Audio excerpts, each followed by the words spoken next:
Yeah, I think it'll be Leon. It might be. I'm just thinking if he's playing a left back, it might be Leon Bergin. I think it probably will be actually. Okay. And then in the middle, so centre midfield will be England, Isaac England.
takes it. Johnny is a monster.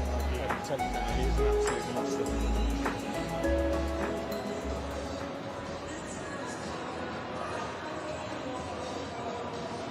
A very good evening to you and welcome to Stadium MK here in the heart of England for what is promising to be a fantastic game of football. It is the ISFA Cup final, the 32nd version of the Independent Schools FA Cup final, and this year it is between Shrewsbury and Bradfield College. My name is Johnny Saunders and I will be your match commentator this evening.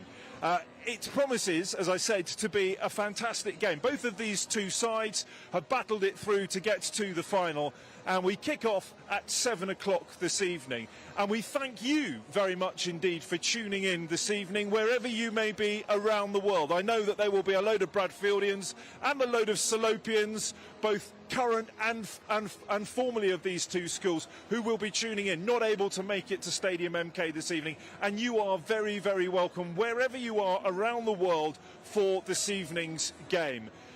The two lineups we will go through in a few moments' time. Let me just first of all, though, introduce, I have two summarisers with me this evening, one from the Bradfield camp and one from the Shrewsbury camp.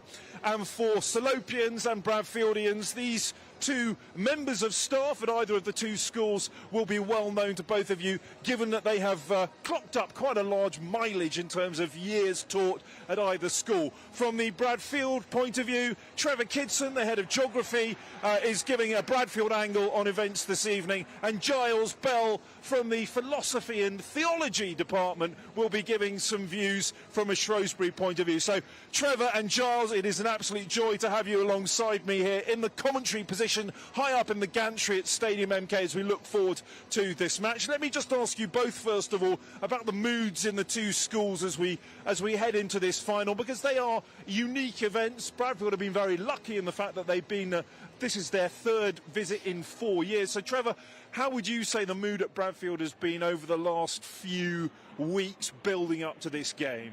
Well, first of all, Johnny, good evening, and how good it is to be back here at Stadium MK again after our victory 12 months ago. In answer to your question, probably slightly unexpectedly back here.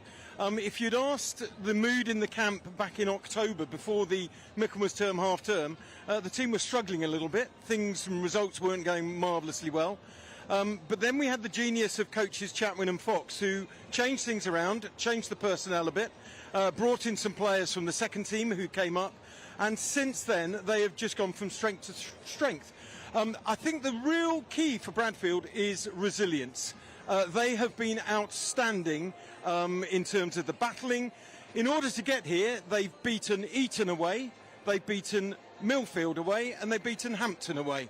And those three tough football schools, to beat them away from home is superb. But tonight is a different kettle of fish, and I think it's going to be a very, very close encounter. Last year, I was very, very confident.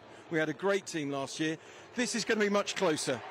Thank you very much indeed, Trevor. So that's the angle from Trevor Kidson and Bradfield. What about the Shrewsbury point of view? I think, Giles, I'm right in saying this is the third appearance of Shrewsbury in the final, but you've not been here for a few years. What's the mood? Is there a lot of excitement in Shrewsbury? Well, great excitement, Johnny. Yeah, great excitement. We're all very excited. I was back here in 2010 was the last time we were at Milton Keynes. However, we are the reigning ISFA champions, having been at the Britannia Stadium last season to win that particular competition, and having been finalists there the year before. So it's our third final in a row. You know, that's got to be a bit of a marker in terms of Salopian football history. To have three finals in a row at a national level is something perhaps we could only dream of. And I think Steve Wilspin and Will Hughes and Danny, the coaches, they'll have said that at the start of the season, you know, I think they felt they had good pre-season, bit to work on. We're quite a young side. There are 9 of the team are lower 6, only 2 upper 6, and bottom of the Huddle League, but doing well in the Cup, and 2 victories against St Bede's away, 5-4. That was an incredible result. I mean, away down on the south coast. On the south coast, which we know is a sporting fortress. Absolutely. And then. And then an away win at Repton 1-0, in which Bertie, our keeper, saved a penalty. and he nearly went to Repton, but he really liked our coaching team at Shrewsbury, so came here, and so he was particularly pleased. And so to get to the final, they've done very well. I think that there's quiet confidence in the team. There's only one person who told me we wouldn't win tonight, and that's the leader of the Shrewsbury Fantasy League at the moment, Jasper, who told me he thinks it's going to be 2-1 to Bradfield, but hopefully he'll be wrong. Well, it's going to be great, and we kick off in about 9 minutes' time. I'm going to run you through the two teams, which are as follows. So this is the intel that I've had from the Bradfield camp, and I've got Giles's intel on the Shrewsbury camp. So the Bradfield team looks like it's going to be George Sapsford in goal, and then right back will be James Gerrard, left back Ted Pace, with two centre-backs, Alfie Huntley and Ashton Lee. So four at the back. The two men at sort of the heart of the midfield are Rio Bartley and Carter Blue Bowdery. Wide on the right, Sam Wills. Wide on the left, Sam Robinson. Danny Mihailoff playing in a more advanced midfield role behind Micah John, the centre forward. The Shrewsbury team have Bertie Duplessis in goal. And then we think, and Giles has told me this, we think we've got a back three of Monty Woodhouse, Captain Taish Bolingbroke and Len Querforth, the back three, with Leon Bergin wide on the left, Harrison Vaughan wide on the right, Isaac England and Taylor Barrow in the heart of midfield, wide on the right Will Mayer, wide on the left Sonny Bowen, and you think Ralph Carson up front. So two different formations, we think. We'll wait and see till they get out here, but it'll be interesting to see how they match up in terms of formations. If there is a danger man on either side, Giles, I'll start with you. Who is the man to look out for from a Shrewsbury point of view this afternoon, or this evening rather? Well, you'd have to say Isaac England with his quality. He's already played one game for Shrewsbury Town pre-season in the men's team. He's got a contract with them. He's a very, very good young player. As we listen to the crowd erupt as the teams come out. Yeah, I'll come back to you on that in a few moments' time. But the teams are out here at Stadium MK. They walk out in front of us. What a special moment this is for the teams of Bradfield and Shrewsbury. And wherever you are around the world, it is terrific that you've been able to join us here this evening as the two teams line up down in front of us. To our right-hand side, we can see the Shrewsbury fans, and to our left-hand side with a big banner, we can see the Bradfield fans, and just directly down in front of us, we have, well, I suppose they're the posh seats, people on the right and the left, and the crowd chanting away. Trevor, back to you quickly. The danger man for Bradfield. If Isaac England is the danger man for Shrewsbury, I was genuinely quite amused that Giles thinks that playing for Shrewsbury Town is a sign of excellence. But there we go. We can match that. Carter Bowdery, who is doing Geography A-level with me, hasn't been in many of my geography lessons, mainly because he's been training with Reading for most of the season. And in fact, he's been training with the Reading first team as well. Went up to Liverpool a week ago to beat the Liverpool under-18 team, which was a very fine effort. So Carter Bowdery, Danny Mihailoff as well.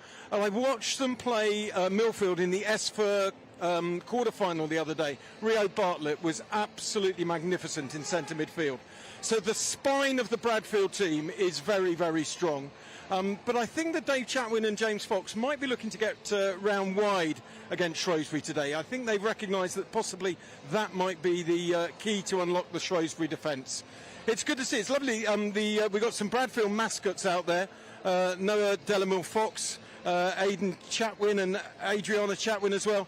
I think they've now been to more cup finals than Harry Kane. But there we go.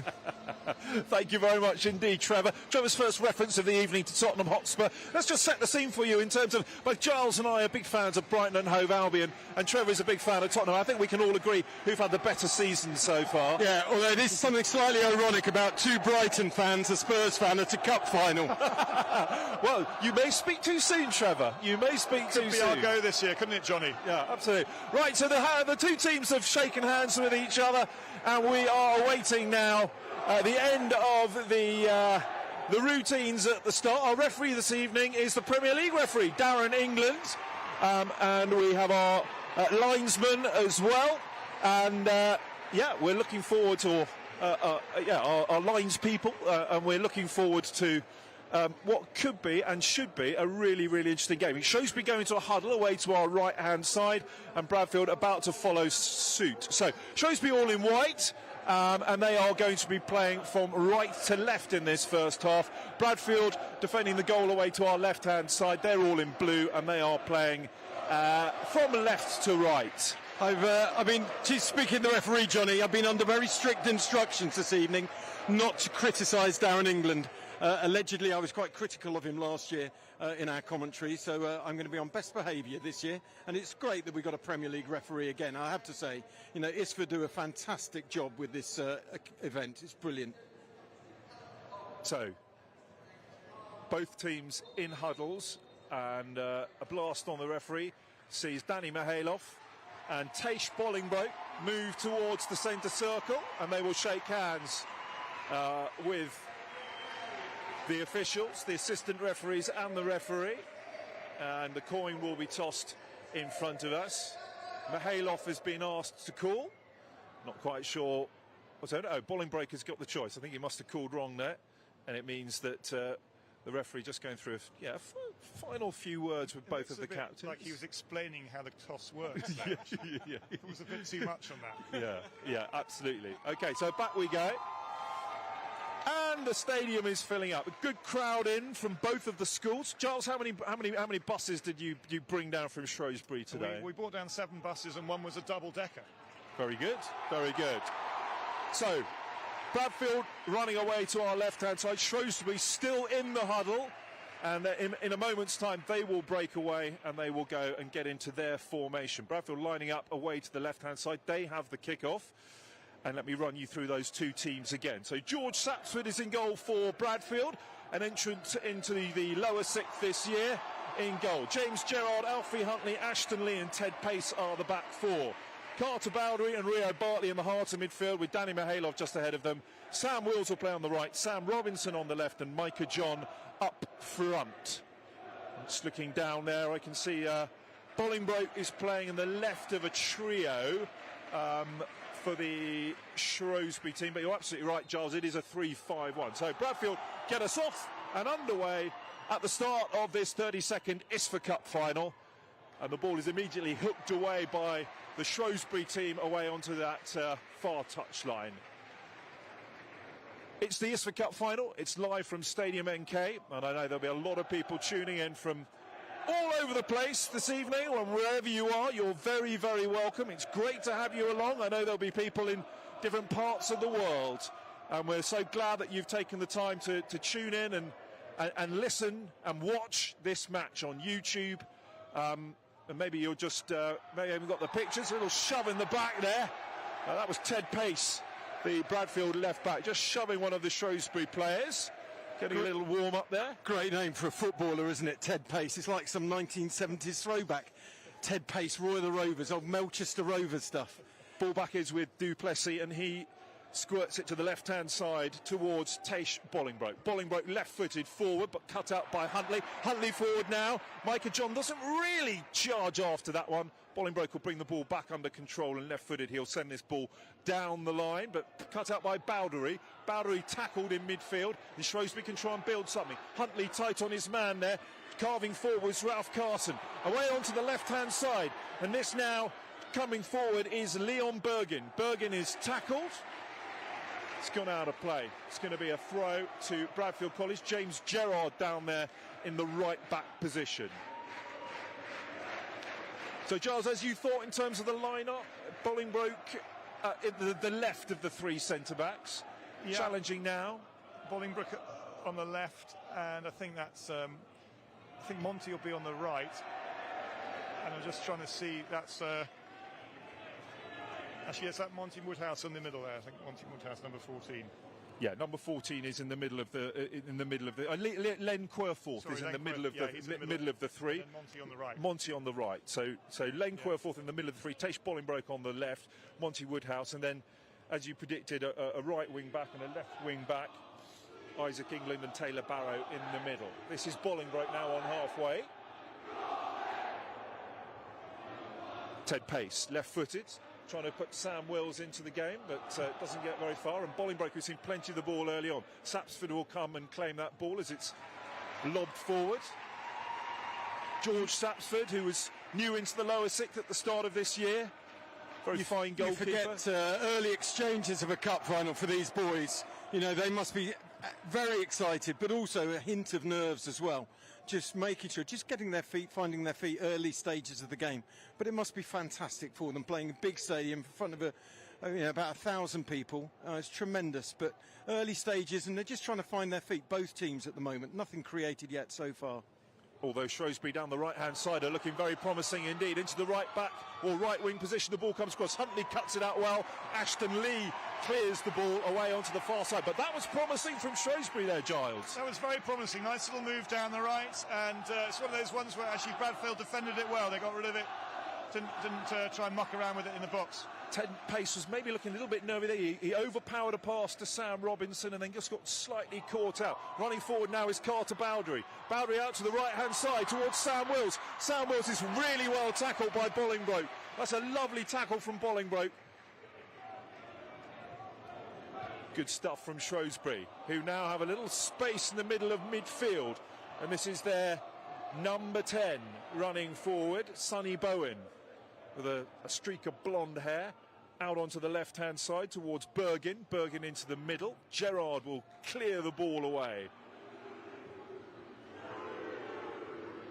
In the midfield, number 19, Tyler Barrow, out towards the right-hand side.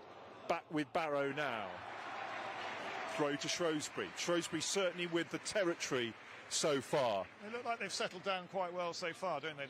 I know the nerves in the camp, because I know Monty was telling his geography teacher how nervous he was this morning.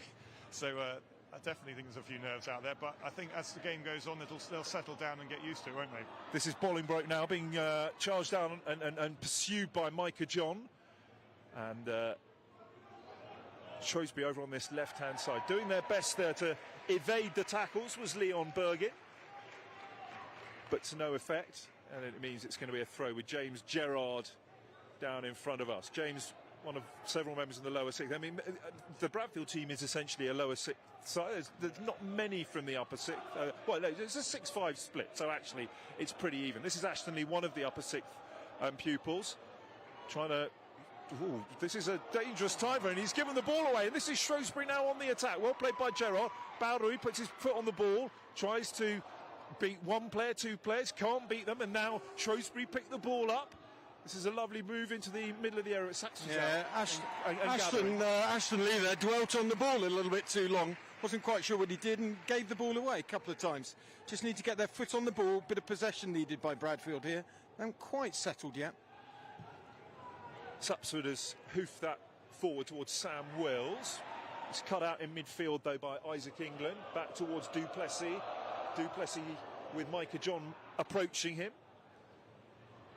This is Bartley now. Hasn't really touched the ball so far. Bartley trying to get the ball away, but he's really, really well tackled. And there's a real hunger about this Shrewsbury side. Down the right-hand side, they're looking good. Ashton Lee gets the first block in. Ball into the middle. Gerrard needs to get rid of that ball, and he does. And it's out for a corner. Again, really promising stuff from Shrewsbury there, Giles. You must be buoyed by this. I was buoyed by that. Good to see Sonny Bowen just managing to win the ball back there, playing it down the right. And I think possibly a little bit more precision on that pass, and it could have been 1-0. But very encouraging signs from the Salop lads at the moment. Yeah.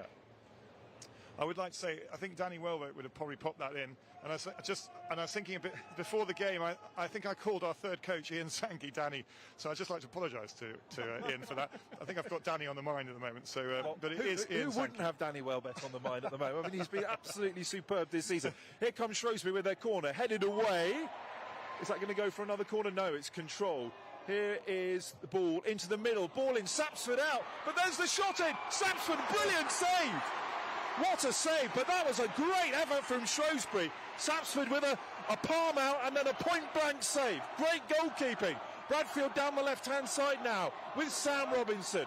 Robinson with three players around him. Can he get the ball into the middle? He can, but it just evades Micah John. Here's Ted Pace, forward to Rio Bartley. Bartley looks up and out towards the right-hand side, trying to find Sam Wills. He can't. Here's Bowdery.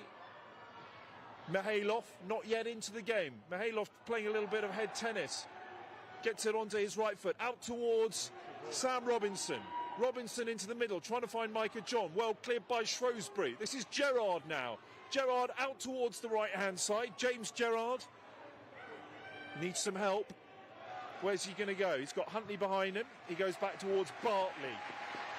Bartley has Lee behind him, and he's got Pace on his left-hand side. Pace looking up on the halfway line. It's developing into a good game for the neutral, I'd have said, at the moment. Yeah. Into midfield, and there's Isaac England now, trying to get something going down the right-hand side. Here is Taylor Barrow. Taylor Barrow out on that right-hand side, dinking it on inside to Harrison Vaughan. Shrewsbury keeping control. And just knocking the ball out really nicely indeed. That was a lovely little passage of play down there. If I were the Bradfield coaches, I'd be a bit concerned. They haven't really kept the ball for long enough yet. They didn't win any tackles there in midfield, and they just need to have a spell of possession. They had one break there after Sapsford, very good save. They had a good break, Sam Robinson down the left-hand side. But we just need to keep the ball a little bit longer than we are at the moment. I was going to say, Mihailoff and Bowdery both played in last year's final, as yet been fairly anonymous in terms of getting hold of the ball. Absolutely agree. Danny Mihailoff, not... there we Here's go. Pace. Getting the ball back, my goodness me, it was a strong back pass from Pace. Here's a shot from Shrewsbury, and Sapsford saves again. There is no doubt that Shrewsbury are on top in the early stages of this match. We've played 9 minutes, and Shrewsbury have had 2 good efforts on target. That was nerves. That was pure nerves there from Ted Pace. He really struggled and didn't know what to do and just gave a very awkward back pass. I have to say, George Sapsford's done very well so far. Made 2 very, very crucial stops. But it's Shrewsbury who are dominating, and now down this left-hand side, they get the ball out towards Bergin. Bergin cutting inside. Oh, he's done Gerrard there. He carries on. Good work back by Bowdery. Bowdery trying to do everything on his own. He gets rid of it. It's going to go for a corner. Shrewsbury on top, Giles. Well, no doubt about it. I'd like to have seen a little bit more venom in that shot from Sonny. I think he just didn't quite hit it, did he? I wondered if he needs a few more Weetabix in his breakfast cereal. So it's going to be another corner to Shrewsbury. Corner count is 2-0 so far. The ball is going to be lobbed into Looks the like area. Harrison Vaughan going to take the corner. So Harrison Vaughan just down in front of us. And as is the want of everybody, he's put the ball outside of the quadrant. In it comes, and that's high, and there's a man at the back post for Shrewsbury, but it's gone out of play. And again, are Shrewsbury going to rue having not taken one of these chances? That's what slightly is beginning to nag at me here. You know, they've had a good little patch, and it's a shame that one of them hasn't gone in from a Shrewsbury perspective. Yeah, I mean, Bradfield nervy at the back, there is no doubt about that. And that was an overhit back pass from Ted Pace. Too much pace on his back pass. And it almost was the undoing of Bradfield as they try and build something down the left-hand side. Good vibes from the crowd. You reckon about 400 Shrewsbury pupils have come down, do you think? I think so, probably about that. I think there are probably a few more from Bradfield have made the journey up. Yeah. Probably about 700, I would think. They're sort of filling in 2 of the quadrants down in front of us. Quite quiet so far. Oh, look, there we are, the Poznan. We've got the front forward Poznan from the Shrewsbury fans at the moment, which is terrific. Right, here's Bowdery picking the ball up now. Trying to get the ball forward, but he's tackled and dispossessed, and here comes Shrewsbury. 3 against 2. Shrewsbury into the box. Can they do something this time? 3rd time lucky in terms of the attack, but again defended very well, and it's gone out for a goal kick. That was dangerous from Shrewsbury again. Yeah, too many touches on the ball there from Carter Bowdery. They've got to just get rid of the ball a little bit quicker and keep possession to each other. I'm sure I can see Dave Chatwin down there sort of screaming just outside his technical area, and I think he's just telling them to just try and hold the ball a little bit longer. So Dave Chatwin, who is the master in charge of football at Bradfield, with James Fox, his assistant alongside him in it. Steve Wilderspin, he's the head honcho in terms of Shrewsbury football. Yeah, he is indeed. He's a very good coach, Steve. And he was at Thomas Telford for 17 years and won 4 cups. Ball not forward towards Micah John, but very well defended there by Querforth. and there's a shove by Micah John on Querforth at the back, and Micah not yet fully into the game. Sorry, tell us about Steve. Yeah, no, Steve, he's got a very high coaching pedigree. This is a very nice guy, and as I say, very successful with Thomas Telford, and he's had, as I say, a real purple patch the last 3 years, with third final in 3 years. So, yeah, fantastic. And they won S for last year. Shrewsbury won S for... Lost it the first time and won it last time, so, yeah. Fantastic. Right, here comes Shrewsbury now, trying to build something down the left-hand side. Getting quite physical with Sam Wills, getting involved there with Isaac England. Coming across there is Alfie Huntley, dinks it towards James Gerrard, and out of play. A free kick, or was it a throw? I can't quite work out what happened. It's a free kick to Shrewsbury. To Shrewsbury, just down in front of us.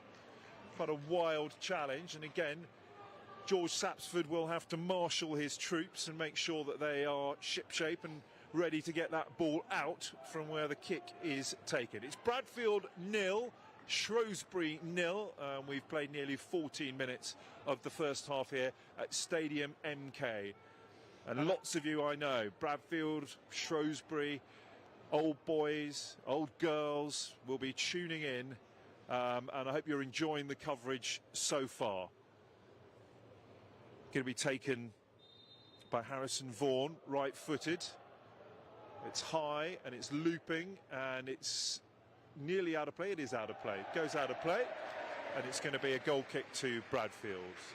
It's a shame he didn't attack the ball. He could have. I think he waited it for it to bounce, Tex there and Teish there, and he should have actually attacked that one. Bradfield go long, but to no avail at all. They're trying to get their foot on the ball. Robinson and here's Bartley now, out and down the line towards Sam Robinson. Sam Robinson in the G house upper sixth, trying to dink his way past the defender there, Monty Woodhouse, but he can't get past him. Ria Bartley will take the throw in the D house lower sixth, and he finds Ashton Lee, who's also in D house in the upper sixth. Alfie Huntley of G house to James Gerrard of Army house. Inside to Bowdery of D house. First touch lets him down. He manages to rescue it out towards Sam Robinson of G house. Robinson coming forward, gets the ball into the middle, takes a ricochet, and Bradfield get their first corner of the match, Trevor. Yeah, a little bit out of nothing there. Sam Robinson's looked quite lively down the left-hand side, but we haven't really created much yet. Let's see what's happened from this corner. A little bit of height here. Ashton Lee coming up, very, very good mathematician. Let's see how good he is in the air. Who's the good mathematician? Ashton Lee, isn't he? He's a very good mathematician. He's a very good mathematician. He's stepped forward. See if he's you get right his there. angles right on this one, Johnny. Yeah. Micah's at the back post. Do you teach any of the Shrewsbury team, Giles? I don't teach anyone now. I'm now fully occupied in admissions. They've taken me. I don't get a chance to philosophise in the way I'd like to. Ball over on that far touchline is looped into the area. Keeper goes Duplessis, gets a really good fist on that, and it's cleared by Shrewsbury. And then a left-footed thump comes in. Ted Pace is underneath that ball, and Shrewsbury do well to get hold of the ball out towards this left-hand side. Building something nicely down this left-hand side is Will Mayer. Across, Bartley in the left-back position. And we'll have to battle with Harrison Vaughan. Vaughan looking one way and then the other. Tries to take Bartley on. Gets the ball to the byline, into the middle. And again, well defended by Huntley. But again, Shrewsbury looking really, really dangerous down that right-hand side. Yeah, that was very good play there. The right back Vaughan took him on, beat him on the outside, and a super ball into the middle. And they almost got something on it. Well defended in the end by a combination of Huntley and Lee, the Bradfield centre-backs there. I have to say the Shrewsbury keeper did a very good job on that corner. Cause he really did. That's a beautiful touch from Shrewsbury offside. Offside, and there, that was Raphael Carson, who absolutely, it was a beautiful first touch, but just strayed a little bit offside. I was going to say, what a lovely touch that was. Back flicked off the heel. But we've only seen one touch like that so far this season. That was Karu Matoma from a ball by Bart Verbruggen. I think Ralph, he needs to watch more of Matoma, and he'll realise that actually that's the way forward. What a great touch though, lovely. Yeah. Shame he was offside. Yeah, that was close. It was very, very close indeed. The ball did actually end up in the net, but it remains 0-0 here at Stadium MK. And now Bradfield with Mihailoff and Wills in a shooting position. And Wills' shot is blocked and Shrewsbury will come away with the ball. Alfie Huntley tries to get hold of that. Carter Bowdery, again, trying to battle for the ball in midfield. Can't quite get there. This is Mihailov. Rather, Ashton Lee knocking it forward to Mihailov. Same house, same year group. Shrewsbury down the right-hand side. Moving inside. That's really nice play to Bolingbroke, the captain. First time ball into the middle of midfield. That's a lovely little touch. And here comes Shrewsbury again now, but offside, Leon Bergin. Referee again blasting on the whistle, and the assistant referee over on the far side raises the flag. Have we got any VAR tonight, Johnny, or not? I don't think we haven't actually got a screen or anything in front of us, have we? We've got no idea what's going on. I bet people on YouTube can probably sort of press rewind or something, press pause, and then sort of get a ruler out and draw a line on their screen. Yeah. See if he's on the side or not. Here's Sapsford sending a 9-iron towards Mihailov. Mihailov with Micah John trying to get onto the ball. Micah John has scored! Bradfield go 1-0 up, and Micah John of Stonehouse of Bradfield scores the goal. Well, it was a miss, it was a mess, and Micah John has scored for Bradfield. Totally against the run of play. That is totally against the run of play. And Bradfield go 1-0 up, and mess at the back.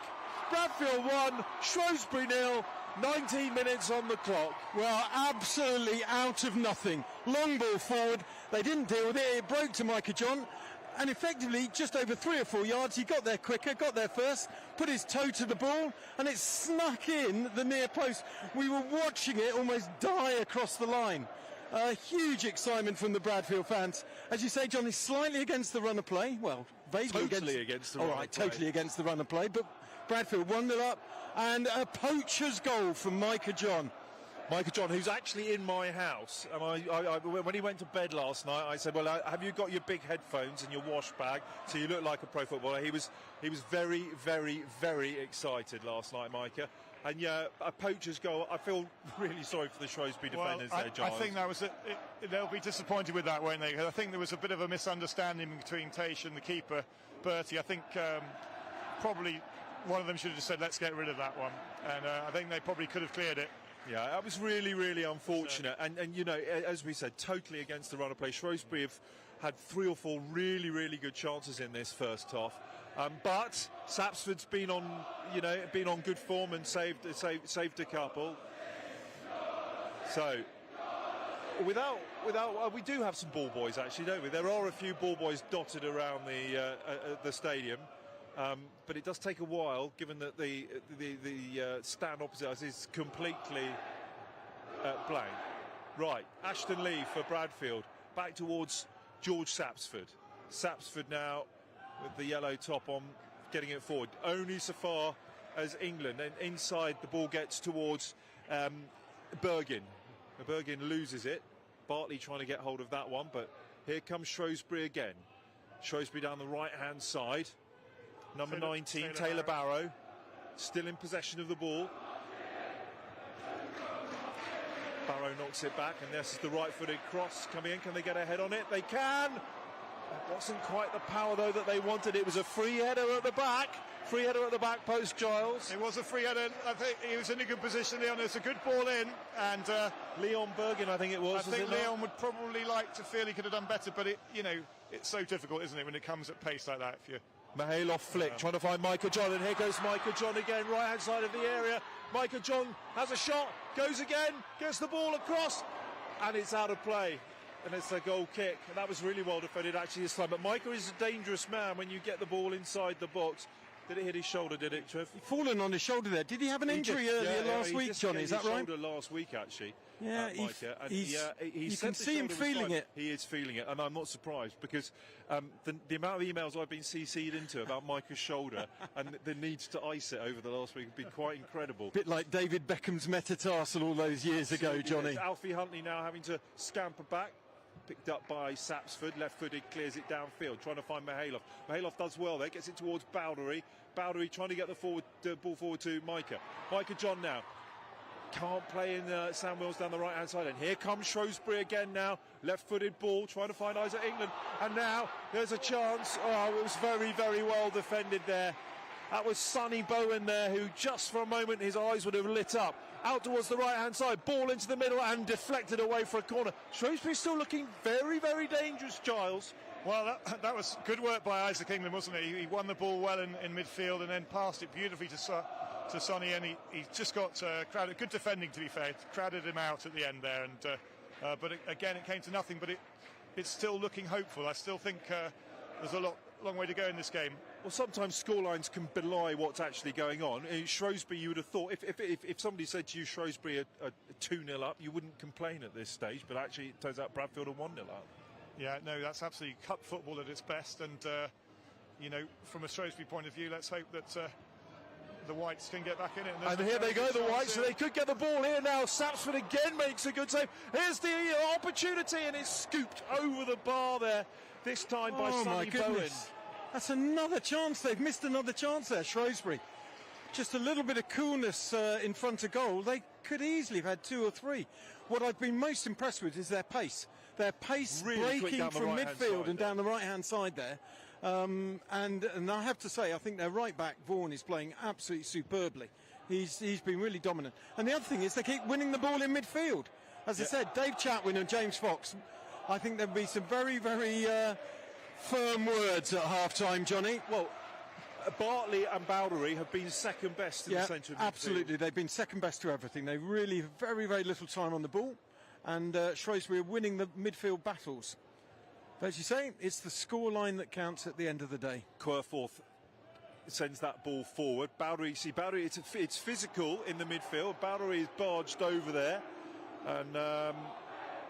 yeah, you've got to be physical though when you're in the when you're. It is nice, I've seen Bradfield and Shrewsbury in a final. We were talking earlier, Giles, weren't we? Had some cracking matches. I remember taking the under-15s for many years in the 90s and early 2000s, and Paul Pridgham was my opposite man. We had some great games. I remember a particularly a terrific 3-3 draw in 2003. It was tremendous.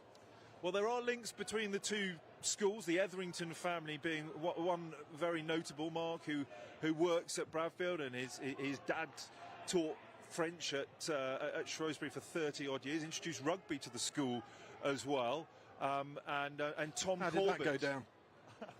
Tom Corbett, who is a teacher of chemistry, he's an old boy of Shrewsbury, and he's teaching in the chemistry department of Bradfield. So lots of links between the two schools. Well, absolutely, and Chris Etherington, of course, was a legendary, not just because he played cricket for Shropshire, but actually for being a fantastic sort of musician. And so is Mark. Yeah, and Mark organises all about it. They love their jazz music. So the Etherington family, I know that Mark will be listening tonight. I'm sure his dad is as well. But it's a big night for the Etherington family. Loyalties split. Loyalties split indeed. Mark told me in the build-up to this that he was never much of a footballer. He was captain of his B team. He was at Shrewsbury, and he was captain of his B team in-house, but they never amounted to much. The captain, he said, was very, very short-sighted and could never actually see where the ball was at any stage of the proceedings. Well, I don't know what they have at Bradfield, but at Shrewsbury they have B leagues, which is the lowest form of football you can play, and it's just great fun. And my son Joe, it's actually his birthday today, so happy birthday, Joe. But he was a very, very keen member of the B Leagues team and the Second Leagues team, and despite never really gracing this sort of football pitch, lots of boys really enjoyed their football. Well, this is it. I mean, at Bradfield we have minor leagues, we have junior leagues, we have senior leagues, and the competitive spirit in which those matches are played is pretty phenomenal, actually.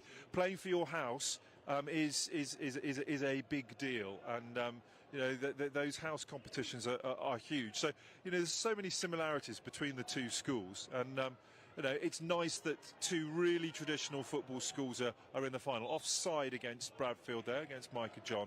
And it's 1-0 to Bradfield with 26 minutes played. Just to remind you, it's 40 minutes each way at this level rather than 45 minutes each way. If the scores are level at the end of full time, we will have 10 minutes each way of extra time, and if scores are level after those 10 minutes each way, we will then have a penalty shoot-up. But in a way, I hope that it doesn't come to a penalty. I totally agree. You just don't want to be that person who misses a penalty.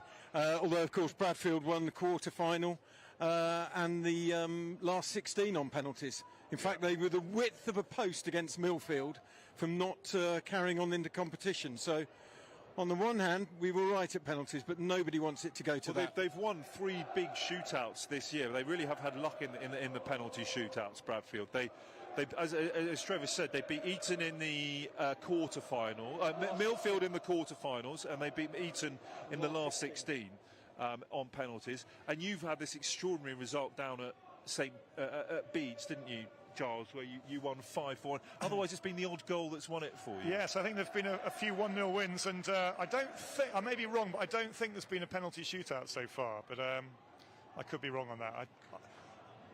I've not seen as many. Well, actually, most of the games have been away, so they've done quite well to get where they. Well, that's exactly with Bradfield. Bradfield had one home game, their first round match against Denston, and then they had Eton away, they had Millfield away, and then they had Hampton away in their semi-final. In fact, the match against Hampton was the most convincing of all of the performances so far.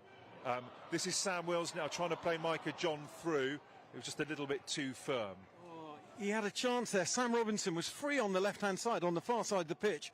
If Sam Wills had just sort of looked up a little bit. Dave Chapman there barking away at Carter Bowdry. They're pointing, I think, for the press here, just to try and press the Shrewsbury players. We're just not winning enough ball. It's Querforth. Ball is scooped forward. Alfie Huntley will come back now and left foot that ball back towards George Sapsford. Both boys in the lower sixth in G House. Back towards Ted Pace now. Ted Pace over on that left-hand side. Rio Bartley in the D House lower sixth. With Carter Bowdry also in D House to Mahaloff. The 3 D House men out towards Sam Wills now, who's on the left-hand side. That was a good move. That was a good play. To Rio Bartley. Bartley's got pace. He's got pace. In the middle here. Michael John over the bar. John, who scored the first goal, but that was a really good move from Bradfield down the left-hand side. Absolutely. Rio Bartley, real genuine pace there. Destroyed the Shrewsbury right back, and actually it was a good ball in. He took it with the outside of his right foot, possibly could have looked for a left foot, but that was a lovely move. First time we've really got in behind the back of Shrewsbury there. Rio Bartlett, genuine pace down the left-hand side. Here comes Shrewsbury down the left-hand side, their own left-hand side now, and it's at the feet of Leon Berg. Yeah, well defended, James Gerrard there, did really well. Showed him down the outside, and Shrewsbury lad couldn't keep it in. Here's James Gerrard with the white boots. David Chapman barking instructions. He is, isn't he? He's having a real conversation there with Sam Wills and Carter, and they've just come across, and they're probably obviously going to shift something. We'll keep an eye out for that. Ashton Lee, big hoof downfield, doesn't get anywhere. Shrewsbury can clear that one up. Well, it's a bit harsh, Johnny, calling it a hoof. It was a measured long ball, I think. Now Shrewsbury making changes already, and number 18. Yeah, Delhi looks like Delhi's coming on. Delhi Sampson. So what position does Delhi play, Giles? I'd imagine he'll be coming on up front. Okay, so that's interesting. I don't know whether that's an enforced change because of injury or whether it's a tactical substitution. I was going to ask you, I probably should know this, but are they allowed to... They rolling subs. Yeah. You're allowed the rolling subs, so a player may go off but may come back on again, and that's the way it works. I thought that's so. I think it might just be to give some fresh legs up front. It's Bergen into the middle. Huntley clears away, goes out for a corner over on that far side to our left-hand side as you're looking and as we're looking as well. Alfie Huntley's done well actually. He's settled down well in centre midfield. He's a sort of centre back who is prefixed by the phrase old-fashioned. Right, if he gets the ball, he doesn't keep it for very long, and he sends it a very long way into the distance, which I quite like sometimes. Well, he's come into the side relatively recently because Tom Yeoman in E-House was playing in the centre of defence, but he got an injury at a bad time for him.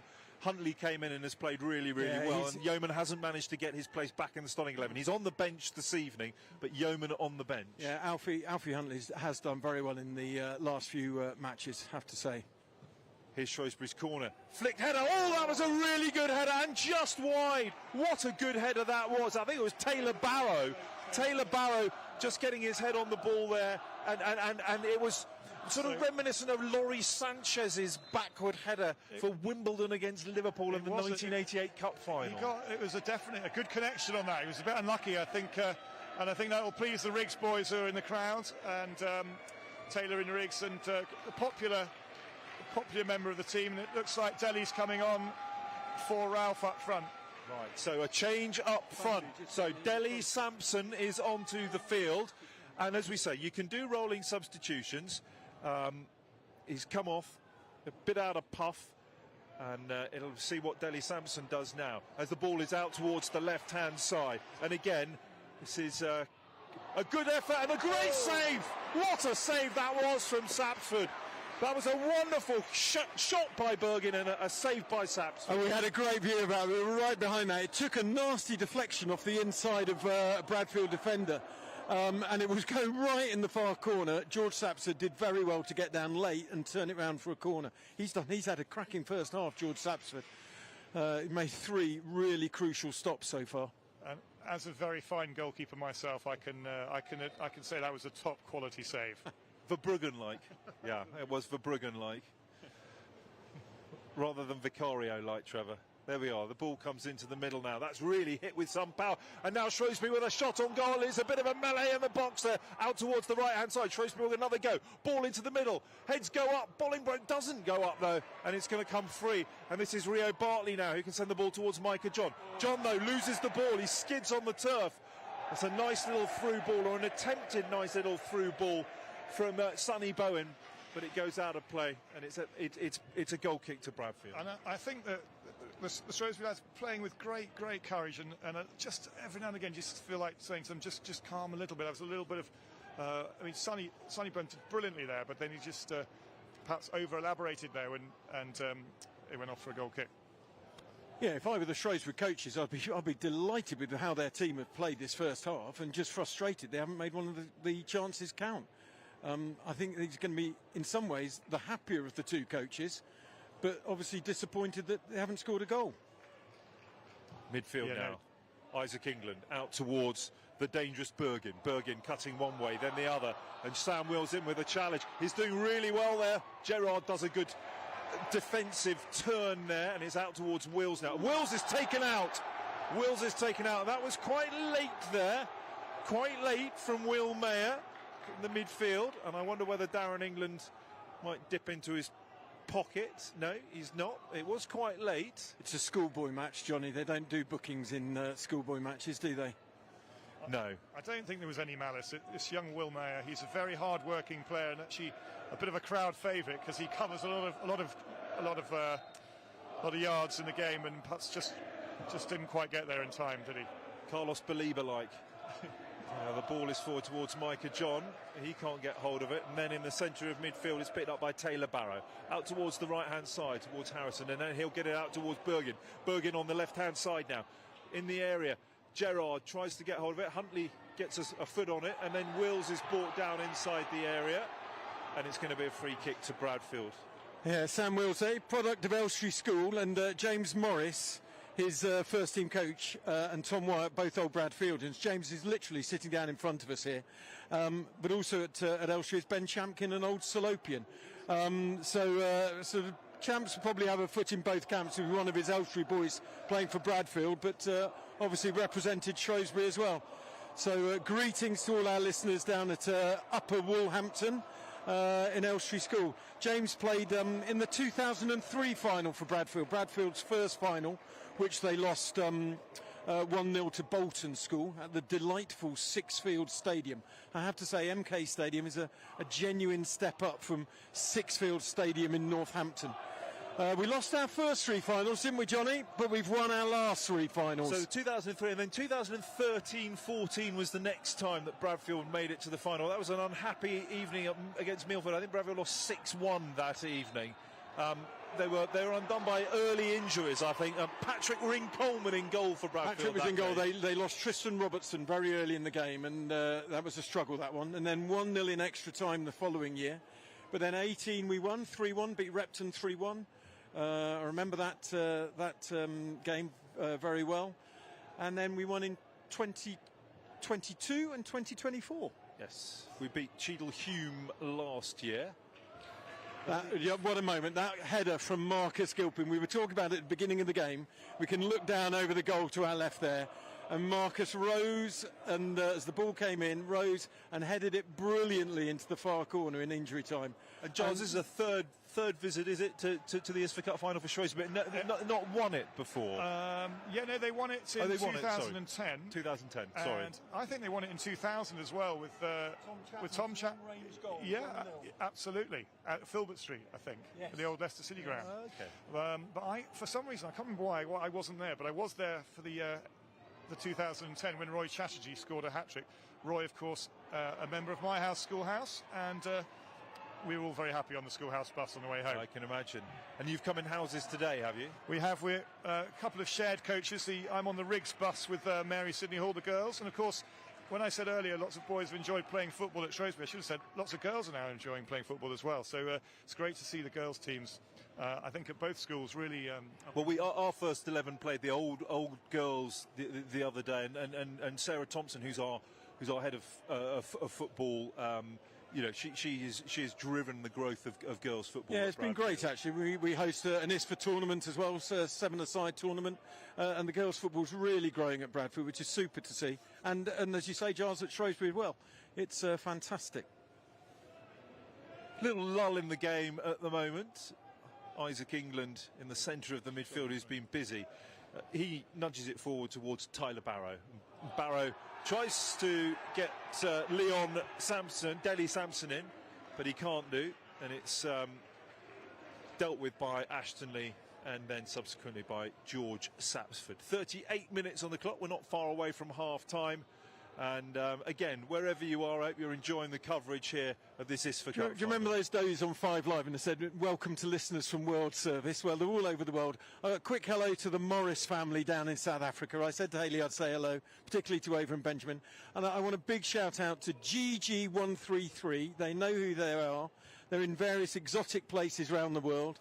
I had emails from Cambodia, Austria, Vietnam. One girl's heading halfway up Mount Everest, and one of them's in a pub in Leeds watching it tonight. So various exotic places around the world. So hello to GG133. I hope you're all well and enjoying your geography out there. Fantastic. And I don't know, Giles, whether it's the same at Shrewsbury. At Bradfield, a lot of them will go off around in Southeast Asia, Australia, and I know there'll be plenty tuning in from there, particularly last year's leavers. Would that be the same at Shrewsbury? Yes, yeah, no, definitely. There's, I know there are people all over the place. Big shout out to the Kenyan gang. I'm sure the Coulson family will be watching it. And there'll be people throughout the world, as I say. Yeah, there'll be people on their gap years in South America and also throughout Europe. You know, whenever there's somewhere they can watch it, they'll be watching it, won't they? Exactly. And it's great that we're doing the feed this year and the YouTube feed and you know, wherever you are. But it's not quite as cold where a lot of people are as it is up here on level 4 of the Stadium MK. I have to say, it's blooming freezing, isn't it, up here, Johnny? I've got about 7 layers on. I've never, ever been worn in a football stadium, not even in July or August. There's something about it that saps the heat, even if there is heat. But there certainly isn't. Not having your wealth of evening. experience, Johnny, I was expecting to be in a nice warm room with a prawn sandwich. No. Good save by Sapsford. Ball is cleared away by Bartley. But again, Shrewsbury on the attack. This is the captain, Tash Bolingbroke, out towards Bergin. Bergin looks up, gets a left-footed cross in, and Robinson doesn't quite get a head on it. It's picked up by Harrison Vaughan. And we've 40 minutes. We're playing added on time at the end of this first half. Sam Robinson does well to dispossess Shrewsbury on the right-hand side, and there goes the whistle for half-time. A really good first half here at Stadium MK. At Shrewsbury, there is no doubt at all that Shrewsbury have had the better of the chances, but in cup football it's the goals that count, and it's actually Bradfield who lead by a 1-0. Right, let me just with the two of you. You are Dave Chatwin, Trevor, and you are Steve Wilderspin, Giles. What are you going to say, Trevor, to your Bradfield team at half-time? Well, I think there might be a little bit of a rocket, because I genuinely don't think they played nearly as well as they could have done. The fact that our player of the match so far is George Sapsford in goal, who's made 3 or 4 crucial interventions. So if I was Dave Chapman and James Fox, I would, in a nice way, be having a bit of a go at them. Bradfield have got to keep hold of the ball. When we keep hold of the ball, we look a really, really good football team. But at the moment in midfield, we're being overrun. well, not necessarily overrun, but we're not winning enough ball and not keeping enough ball and building up passages of play. So if that is probably the key message that the Bradfield coaching staff will give to them. As far as Shrewsbury is concerned, as I said, I think their coach will be the happier. Giles, what do we think from a Shrewsbury point of view? What will Steve Wilderspin be saying to his troops? Well, I think Steve will be pleased with the way they've played. I think they have played well, the lads. The Shrewsbury lads, they've done very well.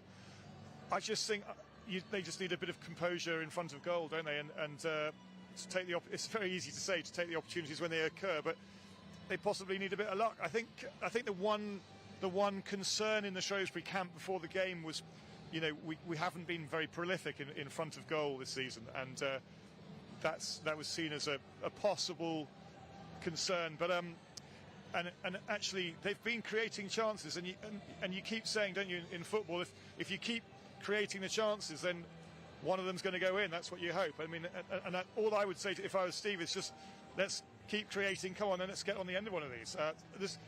But they've got to do it for him. He can't do it himself, can he? Fantastic. Well, look, listen, Trevor, Giles, go and get yourself have some food or something.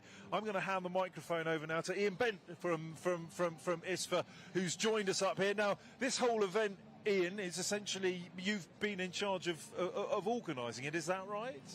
Yeah, myself and the team at ISFA, Casey, Mitchell and Sarah, all do a wonderful job in running. This obviously is our under 18 cup final, which is our kind of most prestigious event that we run. But obviously we run a number of competitions for different age groups and different ability levels throughout the year. But a lot of work from the team goes into tonight, and so far both teams are putting on a really good display for us. Yeah, it's been a cracking game so far. I mean, rather against I suppose you're a neutral in terms of this, but you would probably say against the run of play, Bradfield have got the lead so far. Yeah, absolutely. I thought Shrewsbury started very well. They probably had the majority of the better chances, but Bradfield probably showed why they are such a good team. And they have that ability in the big moments. And they got the goal, the one opportunity they created, they took, and they got the lead. But so far, it's been a really good game with both teams, I think, are putting a really good display. So tell us about ISFA, generally, and we ought to mention Boodles, of course, who is such a fantastic supporter of this tournament, and they have been from the very beginning, haven't they? Absolutely. I mean, Boodles are our longest serving sponsor, going back over 30 years now, and they are probably one of the longest sponsorships in football.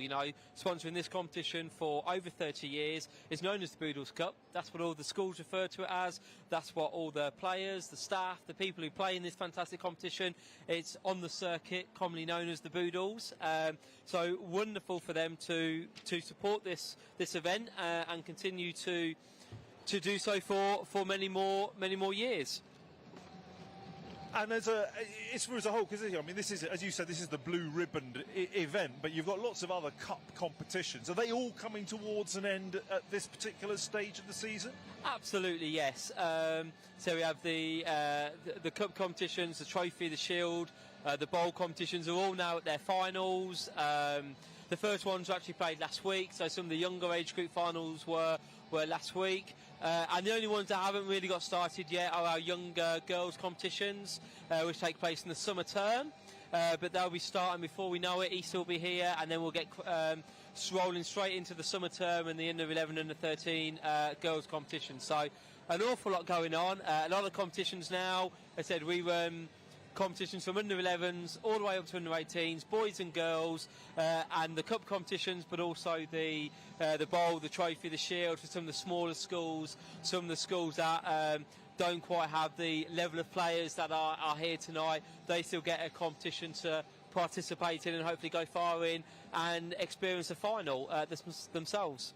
And what about the growth of the girls' game? Must be something that you have seen massively over the last few years. We're now on camera, by the way, so you can have a look there. The growth of the girls' game has been absolutely phenomenal for a number of years now.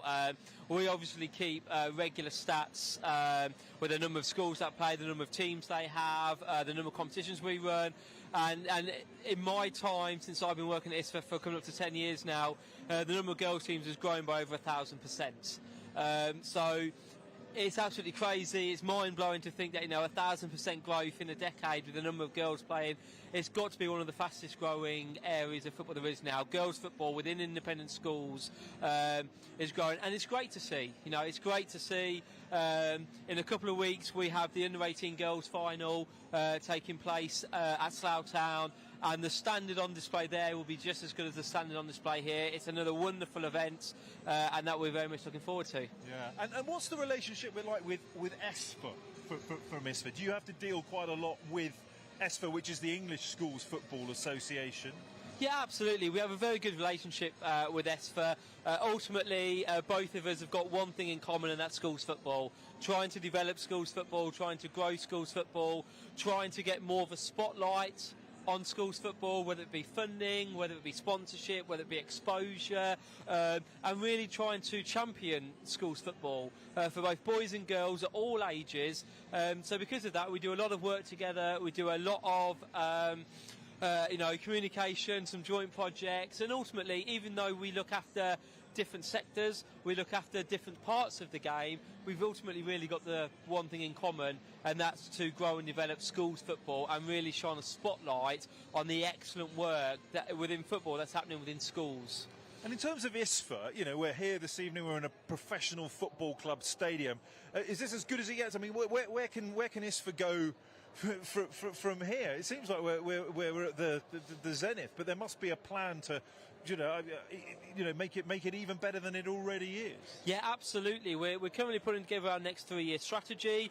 Ultimately, we want to continue to grow the game. Ultimately, we want to have more schools playing, more boys and girls within those schools playing, more teams, and to continue to push the top end as well. As you said, a wonderful stadium, a wonderful occasion. It's a fantastic opportunity to shine a spotlight on independent schools football tonight, as are some of our other cup finals. But ultimately, our work never stops. Our work is to grow the game and develop the game, and to get more and more schools and people playing the game. When I joined 10 years ago, we weren't the number one sport in this sector. Football is the national game. Independent schools is probably the one area where it wasn't the most played game, and we really are working towards, an area whereby, just as it is across all other parts of the country, within independent schools, football is seen as the number one sport, the most played sport, and the favourite sport of all of those schools. Does it help when you have players who've played in the ISFA competition who then go on to play professionally? I mean, obviously, the cup final yesterday, I think Nick Pope, who was in goal for Newcastle United, is an ISFA man, is that right? Absolutely, yeah. There's a number of players there. So Nick Pope's a former ISFA schoolboy. Callum Hudson-Odoi, Jamal Musiala, who are obviously playing at the very top end of the game. Are a number of players. Tyrone Mings, obviously, played for ISFA representative teams. I think Frank Lampard back in the day. Obviously, famously got a Latin ones. GCSE. That's what everybody says about Frank Lampard. I think it shows you a lot about him, and that obviously that drive and determination that he had on everything he does. But it absolutely makes a huge difference. We're seeing that.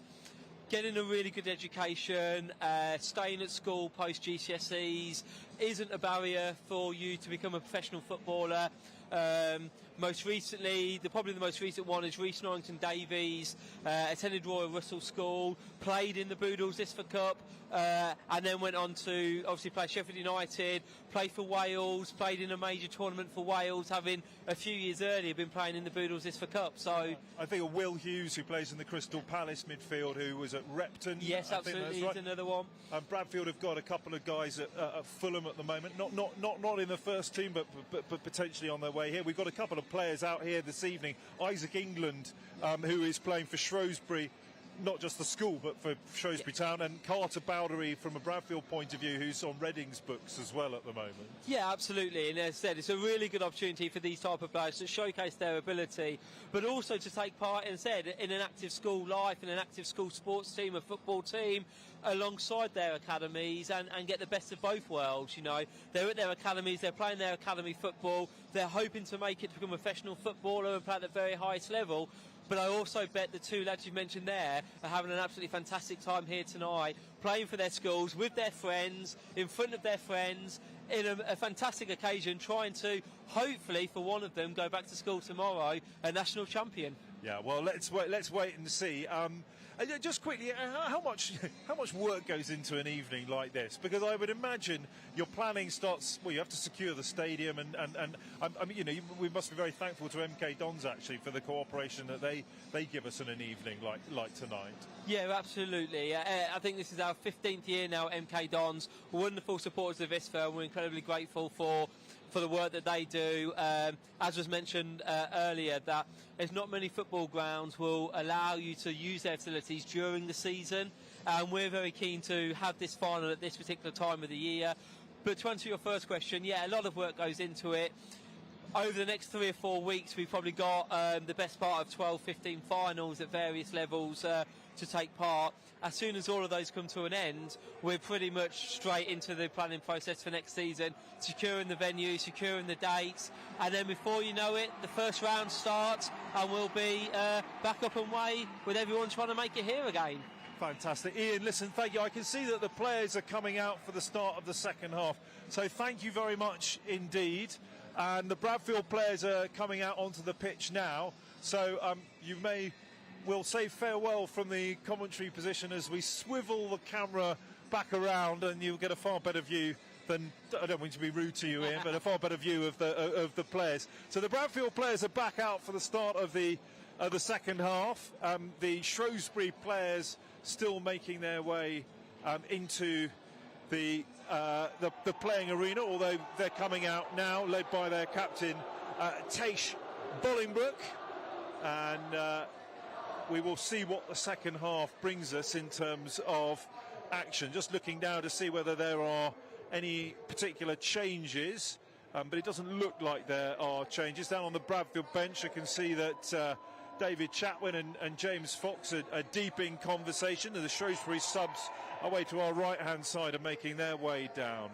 And we're awaiting the start of the second half here at Stadium MK as Darren England comes onto the field and kicks the ball. I think he was trying to kick the ball there so that it landed on the middle of the centre circle.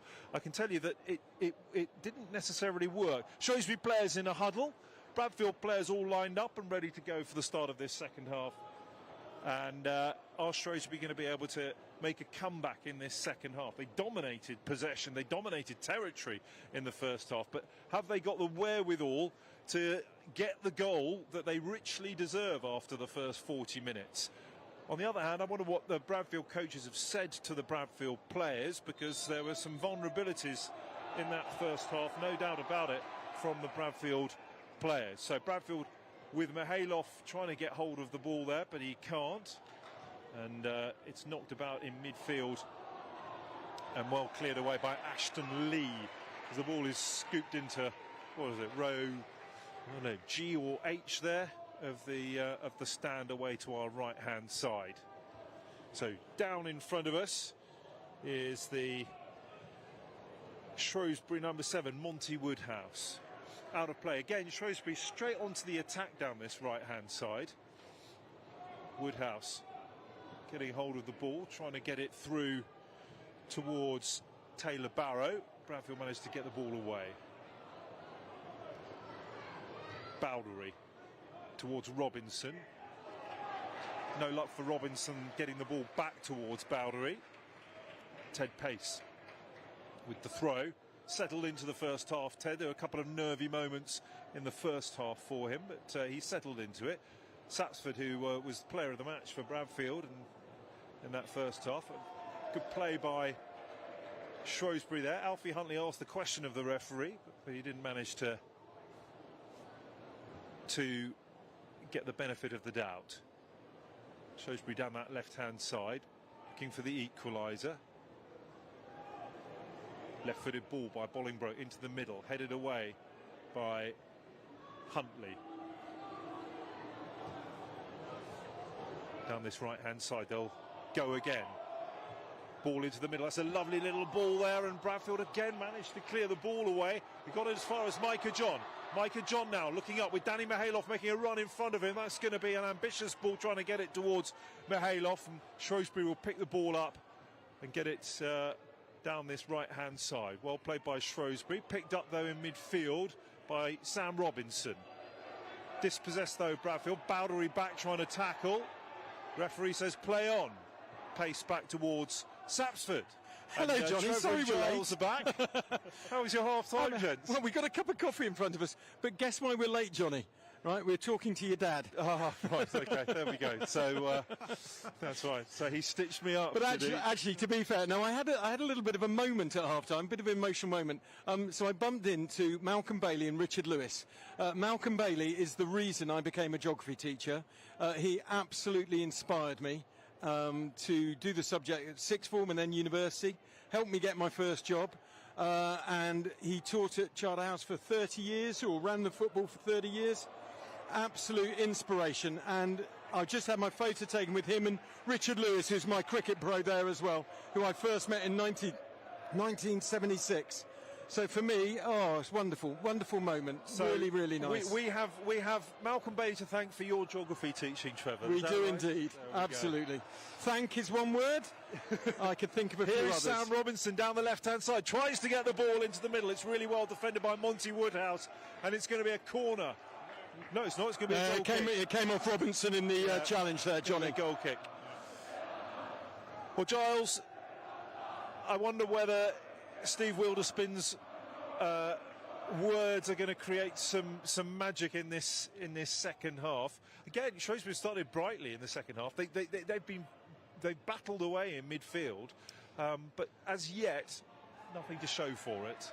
Yeah, I think that's where they've been strongest in midfield. With Isaac England has played well, hasn't he? There and this is Barrow, who I like the look of. He's a good player, isn't he, Barrow? This is Vaughan running forward now against Ted Pace. Vaughan onto his right foot, ball into the middle. Could there be a goal here? A shot comes in and deflected away off Bartley. Goes away for a corner. Oh, what a block from Rio Bartley. Save Bradfield there. Tremendous block, but Barrow down the right-hand side. I'm afraid he's had Ted Pace on toast there a couple of times. He's looked very dangerous. Yeah, so Shrewsbury with the first corner kick of this second half. The Harrison's pace down there. Harrison Vaughan very quick. Ball is swung into the middle. Sapsford's there and claims it really nicely. George Sapsford, who, if we were doing a poll, would probably be the player of the match so far. He's been absolutely superb. Certainly would be for Bradfield. Yeah, I was hoping you'd take him off at half-time. This is Micah John now. Good ball from Sam Robinson. Micah John is tackled. The goal scorer, Micah John, scoring midway through the first half to give Bradfield the lead. It was a messy goal in all honesty. Running forward here now is Delhi Sampson, but Sapsford is out to deny him. And Huntley now has the ball. Bradfield's number 4, centre back.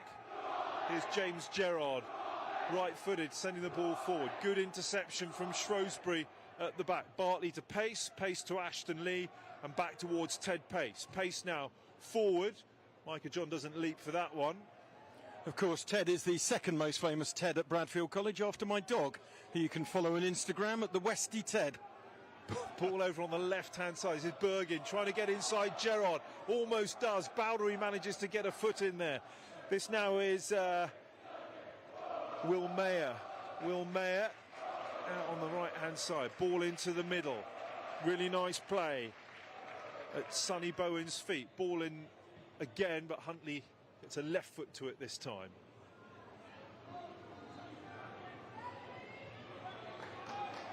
Here's Monty Woodhouse for Shrewsbury. Out towards the right-hand side. Not strong enough. Pace intercepts. Picked up by Ashton Lee. Ashton Lee trying to find Micah John, and Micah John is onto that, but he didn't quite get hold of it. He just let his foot slip on the ball, and it's picked up by Woodhouse and then Isaac England again.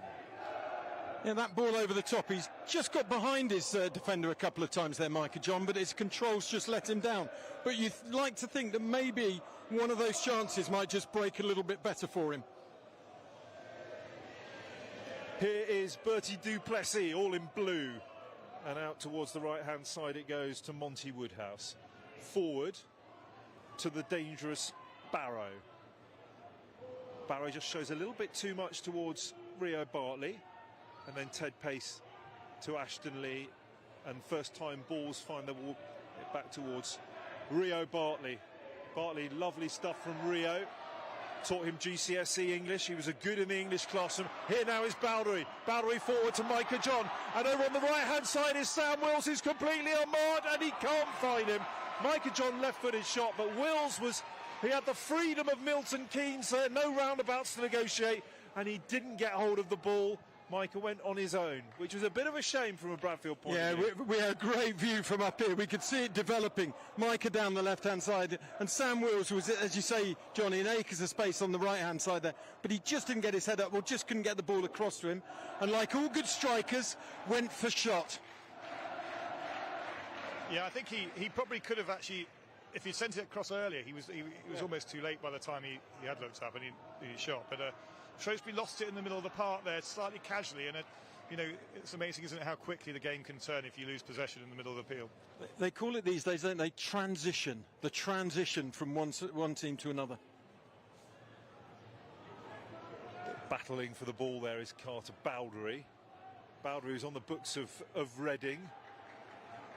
Back towards Ashton Lee. Ashton Lee will send it towards Ted Pace. Ted is arguably a better cricketer than he is footballer. He's not a bad footballer at all.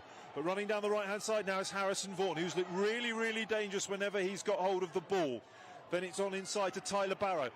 Barrow forward now. Shot comes in. Sapsford saves.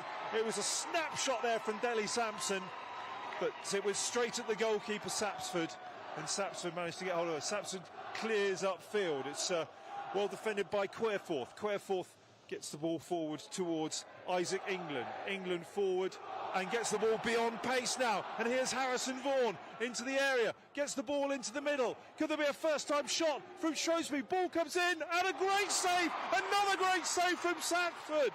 Here's Harrison Vaughan again. And again a shot comes in and it's cleared away by James Gerrard on the line. Shrewsbury giving it absolutely everything here. Here's Danny Mihailoff now. Mihailoff, long ball forward towards Micah John. 2 men in attendance, offside, says the referee, Darren England. Well played, Sapsford. Another chance for Shrewsbury. Well, I can't believe they didn't score then. It was a fantastic bit of work from the Shrewsbury lads, and it... Here comes Shrewsbury with another shot. Over the ball, and Sapsford was beaten, but it's just gone over. Not a fine effort. I'm slightly worried we're never going to score tonight, because they've had 2 or 3 really good chances in the last 2 or 3 minutes there. Yeah, I'd say George Sapsford keeping us in the game yet again. We're really struggling a little bit down this left-hand side. Your true Shrewsbury lads down the right-hand side, they have been outstanding all game, and that's where all the danger is coming for Shrewsbury. Ted Pace's cousin, I wonder whether he'll be watching this evening. Gus Atkinson, the England opening fast bowler. Absolutely. Well, we were very, very proud this year, weren't we? We had 2 England opening bowlers. Of course, we had Gus Atkinson and Lauren Bell for the women's team. And we've got a change. Yeah, so there we go. So Raphael Carson has come on up front, and he's on now for Leon Bergen for Shrewsbury. Bartley's up with the header there, flicks it on, finds Sam Robinson. Robinson's all left foot, but he's been put onto his right foot. Now he can get onto the left foot. Back towards Wills and over the bar. Chance, good chance, lovely break. Bartley won an easy header in the midfield. Robinson showing good pace, as you said, John. He was onto his weaker foot, turned back inside. I thought he was going to have a shot himself, but set it up for Sam Wills and just couldn't keep it down over the bar. Shame, there was a chance on the break again. 2 G-House upper sixth boys, Robinson and Wills, they're playing left and right either side of Micah John up front. He's the man who scored the only goal of the game so far. Bradfield 1, Shrewsbury 0, but against the run of play in the first half. And you have to say that Shrewsbury have had good chances in the second half as well so far. 51 minutes on the clock, we play 80. If scores are level at full time, we play extra time. Out onto this right-hand side now comes the very dangerous Harrison Vaughan. Vaughan into the box, trying to get the better of Pace. Shot comes in, well saved, and the ball goes wide after it's squirted loose. And it was Delhi Sampson who squirted the ball wide at the post after Sapsford could not hold on to it. A fierce shot. Wow. The Salopian tails are up at the moment, as well they might be. Yeah, absolutely. Again, it's all come down the Shrewsbury right. Sapsford, super save, but a chance also just broke to one of the Shrewsbury forwards there, just went the wrong side of the post. Big kick from Sapsford there. He got plenty of distance on the ball, but it's back in midfield and Shrewsbury have it. Ashton Lee now, he being put under a little bit of pressure, gets it back towards Sapsford, who will go right-footed. Nice little 9-iron upfield towards Micah John. Offside against Bradfield. Free kick Shrewsbury. Shrewsbury getting a bit of joy down the right, aren't they? So and Harrison Vaughan, who actually was on Aston Villa's books at one point, and he's played quite a lot of competitive football. Yeah, he looks a decent player, I have to say. I've been very impressed with him so far. He'd be, along with Sapsford, the man of the match. He's your best player for Shrewsbury. Who are your two upper sixth players in this team? So the upper six lads, Taylor Barrow in the midfield, and Taish Bolingbroke on the left over there, left of defence. But otherwise, all a lower six. Otherwise, all lower six. Yeah. Well, Bradfield are more a 6-5, 6 in the lower sixth, 5 in the upper sixth. So a bit more a balance. And from last year's final, I think Bowdery, Wills and Mihailov are the three survivors from Bradfield's win last year against Cheadle Hulme. Shrewsbury, though, with the dominance in terms of possession and territory, as you'll be seeing on the YouTube feed. Ted Pace takes the ball back to where he should be throwing. Ashton Lee is an option for him, and indeed he is going to go that way. Ashton, what's a tricky little ball there for Sapsford. Sapsford right-footed, clears upfield. There's the captain for Shrewsbury, Bolingbroke, and then there's the captain, or the joint captain, Bowdery for Bradfield. Wills is running after that one. And now Micah John could be in here if he gets across quickly, but it's well defended by Querforth. And now down that left-hand side, Shrewsbury try and build something, but they can't. Ball goes out of play. It's very interesting from our vantage point. We're very high up here. You can actually see Shrewsbury have got 4 players always up front. They're pushing a lot of players forward. That's putting a lot of pressure on the Bradfield team. But if they lose the ball, it means that as Bradfield turn the ball over, there's a chance on the break for the Bradfield boys as well. So that's really nicely played down to the byline, and that was beautifully played by Tyler Barrow, who I think has been absolutely superb for Shrewsbury. He's had a good game, hasn't he? Yeah. And I think Shrewsbury have gone to 4-4-2, haven't they? I think they might have just changed formation a bit. Yeah. Well, they've got a chance here now with the corner kick. The ball boy couldn't find the ball for a moment there, and now he's thrown it down there. So it's the impressive Harrison Vaughan who's going to take this. Used to be on the books, as Giles just said, of Aston Villa. He's going to send this ball in to the area, but he can't beat the first man, Sam Wills. So not the delivery that he would have wanted there. Duplessis right up inside the centre circle here now for Shrewsbury. Here's Will Mayer forward now. Shrewsbury trying to break through and get the ball towards the byline, but it's going to run out of play, and it's a goal kick to Bradfield. 55 minutes on the clock. I was just thinking, you know, they talk about the romance of the Cup. Is there anywhere less romantic than an edge of town retail park in Milton Keynes on a Monday night? Mind you, I did once take. We are very thankful to Milton Keynes Dog. Yes, exactly. Yes, that's right. I did once take a girlfriend on a date to see Leyton Orient versus Hartlepool back in the 1990s. Did it last? And what I didn't know was that Hartlepool United were going through the longest spell in league football without scoring a goal. And sure enough, it ended up as 0-0 at Brisbane Road. Right. Orient even missed a penalty in front of us. But there we go. Here's Micah John. Is he going to get there first? Duplessis comes out. He fumbles the ball but manages to get it clear. Now Shrewsbury trying to do their best. And it's Bowen trying to get it, or Carson rather, trying to get hold of the ball. But well defended by Alfie Huntley away to that right hand side. Yeah, Huntley did very well. That was good pace from Huntley there and just stopped that Shrewsbury break. Interesting. I thought Micah John almost was going to get a foot in there at one point. Here's a sort of form of Poznan going on by the Shrewsbury fan. Here comes Sam Robinson now for Bradfield. Get it on his left foot. There's a shot. Oh! Unbelievable! Sam Robinson scores for Bradfield to put them 2-0. He's got a peach on unbelievable, and he absolutely launched that ball left-footed. And poor old Bertie Duplessis sits there on his back. Great goal from Sam Robinson. Left-footed strike. Bradfield 2, Shrewsbury 0. Well, that was amazing. We could see that going in seconds before it did because we were right in line. We had the perfect view. It was a nice little break.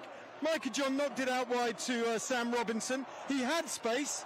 He didn't take the man on that time. He shot it far inside the far post. 2-0 to Bradfield. Well, with what, 30, no, less than that, 20 and a bit minutes to go. Could be very, very interesting. Next 20 minutes. Fantastic shot from Sam Robinson. And you know what? He deserves that, Johnny. He's had a tough season, a lot of injuries, and he's really only come back into the team since Christmas, I suppose, really. He has got, and you know, when we saw him get onto his right foot earlier on, we were all a bit, oh dear. When he gets it on his left foot, he has got an absolutely superb left foot.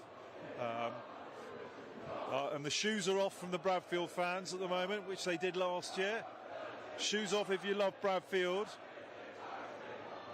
And the Shrewsbury fans respond with, that is embarrassing, which, yeah, probably fair enough to an extent.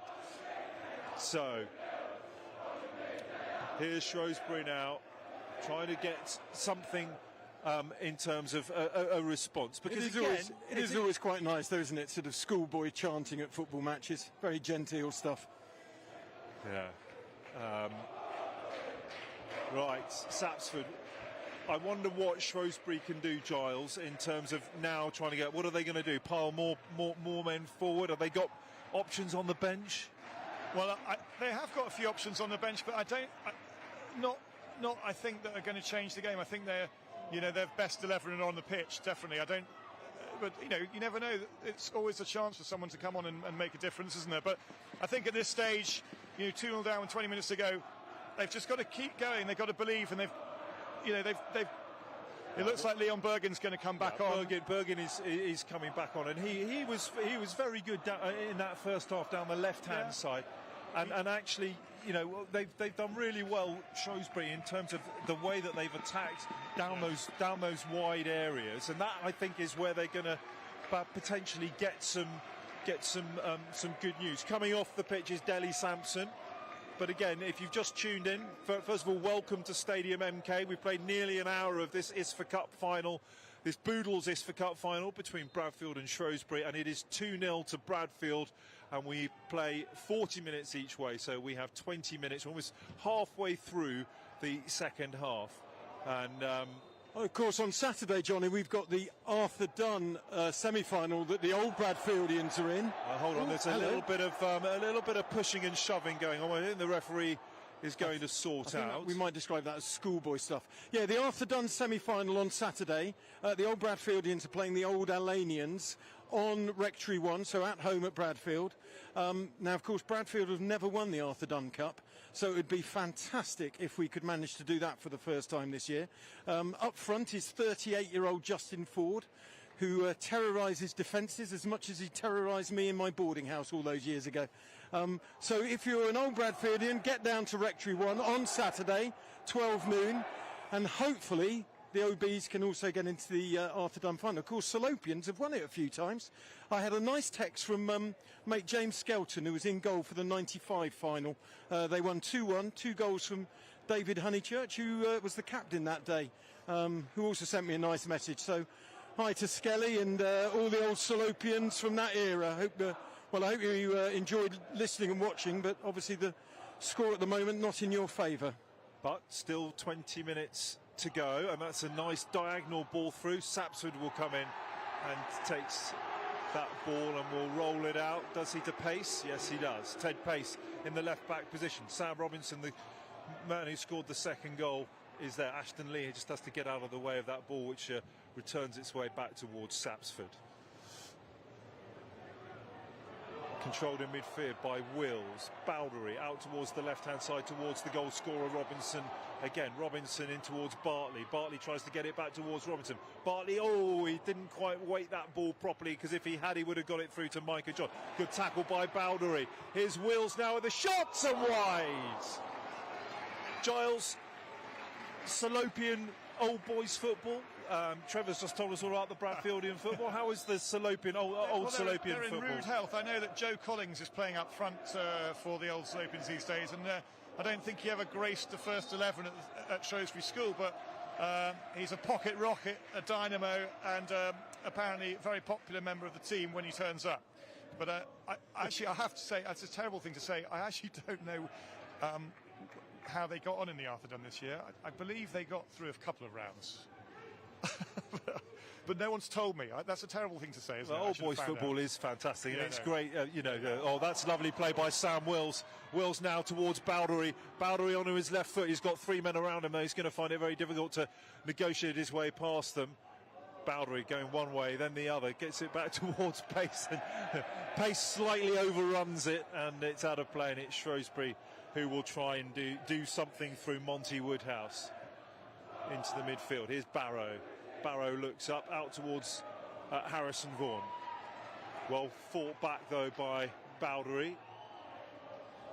Bowdery tricking his way one way and then the other. He needs some support. He's surrounded by white shirts. The ball's come out of play, and quite rightly he turns around and goes, is anybody going to help me here? Is anybody going to help me? And a substitution. So number 18. Tom Yeoman? No, I think that's Charlie Astor, actually, who's coming on. Charlie Astor coming on for Bradfield. He'll come and play on the long way up left-hand here. side. So who's that? Charlie Astor coming on. And he's gone. Sam Robinson has moved to left back. Ted Pace coming Ted off. Pace has Great gone. story with Charlie Astor. He started back in September in the third 11. Quickly moved up to the second 11. I remember refereeing him in one match. I think his first game for the seconds. He was easily player of the match, and about 2 weeks later was playing in the first team squad. So he has done very, very well indeed. It's not a bad Lovely touch first at all. touch. Here's Rio Bartley, and then Astor is a man who his great superpower is he can run and run and run by all accounts. Here's Barrow now for Shrewsbury, trying to get Vaughan in and can't do. There's Astor now sending the ball out towards Sam Wills over on that left-hand side, but Bolingbroke is there for Shrewsbury. Miscontrol by Shrewsbury, and now, they tried to play Mihailov then. Chip ball forward, and there's Robinson in the left-back position now. He's just come back, and was he offside? Yeah, Micah John offside, yards offside. Do you know, it's really interesting. The last 5 minutes, Bradfield have really come back into the game and actually just beginning to hold the. I think it's a very good move from Dave Chatwin to move Sam Robinson to left back, because his pace will match the Shrewsbury right winger's pace there. So I think that's a very shrewd move from Dave Chatwin. Charlie Astor, as you said, great engine on him. He'll be able to keep going and all day for Bradfield. Querforth goes forward. Ashton Lee going to try and get there first. He gets the ricochet, which was the important thing there. Shrewsbury got there first. Robinson, left-footed, high clearance. Bit of head tennis going on. And there's Astor now, forward towards Micah John, who scored the first goal for Bradfield. Shrewsbury looking good at the moment, and they know that with 65 minutes on the clock, they've got 15 minutes to score 2 goals. Bradfield 2, Shrewsbury 0 in this 32nd Boodles ISFA Cup final. Bradfield, who are the current holders, are 15 minutes away from retaining it. But if Shrewsbury were to score 2 goals in the final 15 minutes, then it would be extra time and 10 minutes each way. And if the Shrewsbury pushed another player forward now, they've got about 4 or 5 up front here for Shrewsbury. Ball into the middle. This is Bolingbroke now, the captain, in an advanced position. Gets it inside, but his pass is poor. Only finds Ashton Lee. Here's Micah John now. Bradfield on the break. He's got left. Danny Mihailov. Danny Mihailov's going to have to be careful not to stray offside. Here's Mihailov. Well tackled there by Querforth. Good defending. Querforth gets the ball away out towards the left-hand side. Now, what can Shrewsbury do here as they try and build something with Will Mayer in midfield? Back towards Bolingbroke. Bolingbroke forward, gets it towards Sonny Bowen. Bowen out towards the left-hand side, but it's going to be James Gerrard who just lets that ball run out of play. 66 on the clock. And an animated Steve Wilderspin down there, and Will Hughes trying to urge their players on. The crowd gone a little bit quiet now. Just the last 5 minutes, Bradfield on top a little bit, and it has gone very quiet. Both sets of fans actually very, very, very quiet away to our right and to our left-hand side. Well, it's that sort of tense, nervous time now. You know, Bradfield 2-0 up, but there's always that nagging doubt in cup football, isn't there? Is it really going to happen? A bit like Newcastle. I was going to say, and Liverpool scored in the exactly. 93rd And made it a little minute bit more tense for them. Bowdery scrapping in midfield. Astor just overruns that ball, and that's Barrow now on the ball, running forward. He and Vaughan have been absolutely superb. Right, here's Bolingbroke now. Left-footed shot from Bolingbroke, and Sapsford, well, he gets hands to it, and then, having saved it, it just evaded his grasp, and he had to dive back on the ball again. He's been absolutely outstanding, George Sapsford, hasn't he? Hasn't put a foot or a hand wrong. He has been superb. Really, really impressive. Well, we think of some good goalkeeping performances from Bradfieldians over the years. I think of Niels Buchler, who came on as a substitute goalkeeper and made an enormous, a huge save in the 2018 final. Sam Negus, 3 years ago, was in goal. Yes. So, Bradfield down this right-hand side, level with the area. And again, it's all just gone a little bit quiet. The crowd look on, interested, excited, nervous. Ball into the middle for Michael John. Poor header, wide of the post. Nobody on him, but he couldn't direct the header in the right way.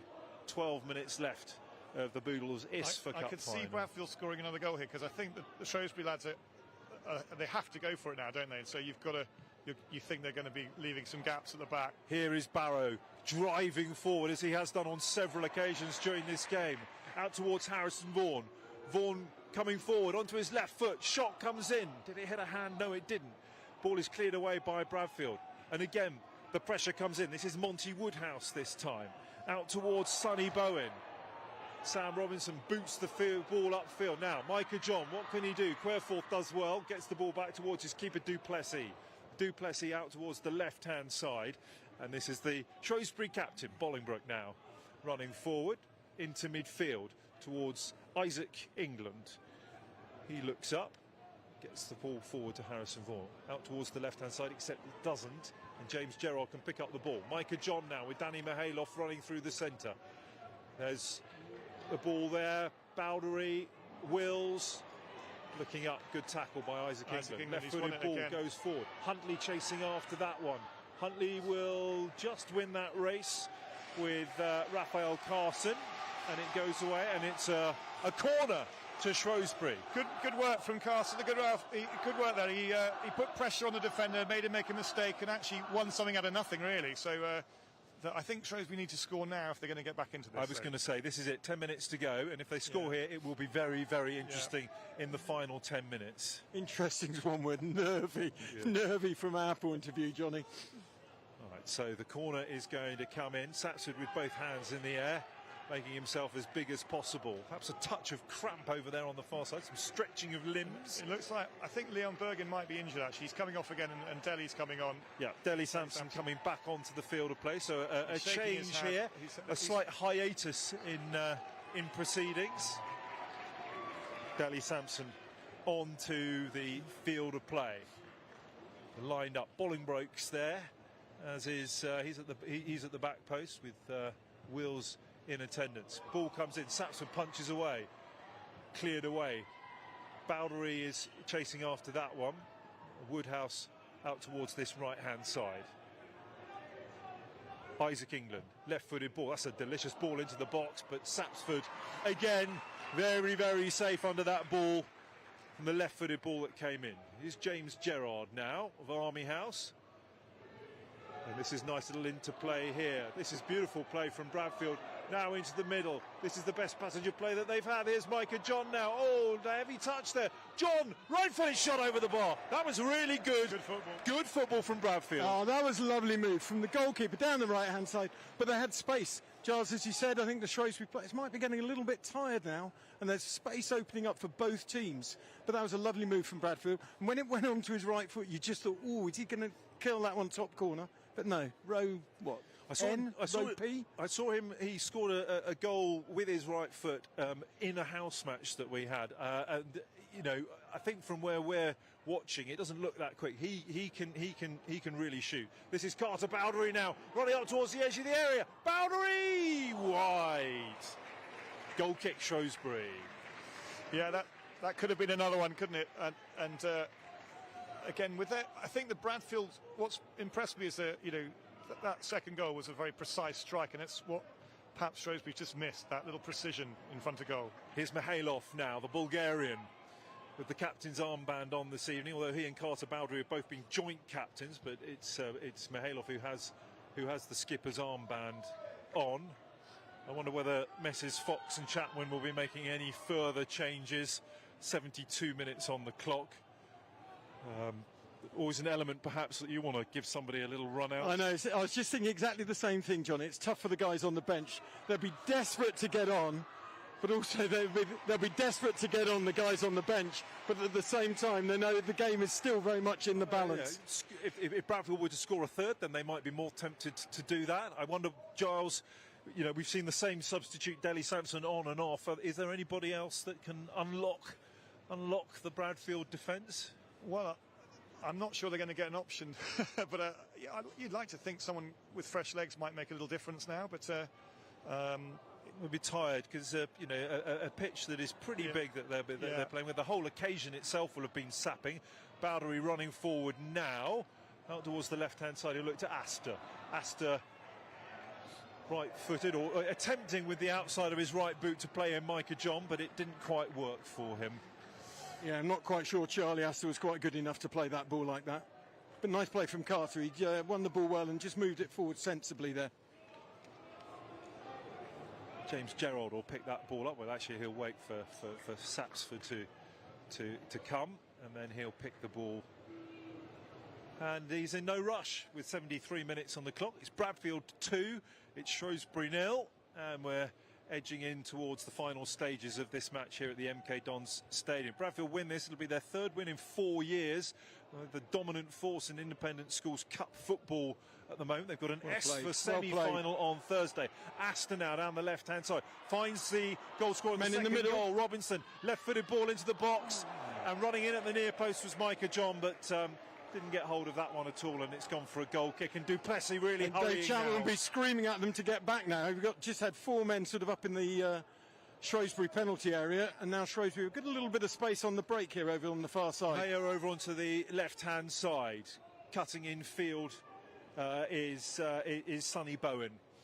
Picked up by Bradfield, and this is Carter Bowdery. I think James Gerrard has been very sound over at right back there. He's had a very steady game. Protected that right hand side. Charlie Astor forward now towards Bartley. Bartley with 4 white shirts around him. He's got pace. He's good though, Rio.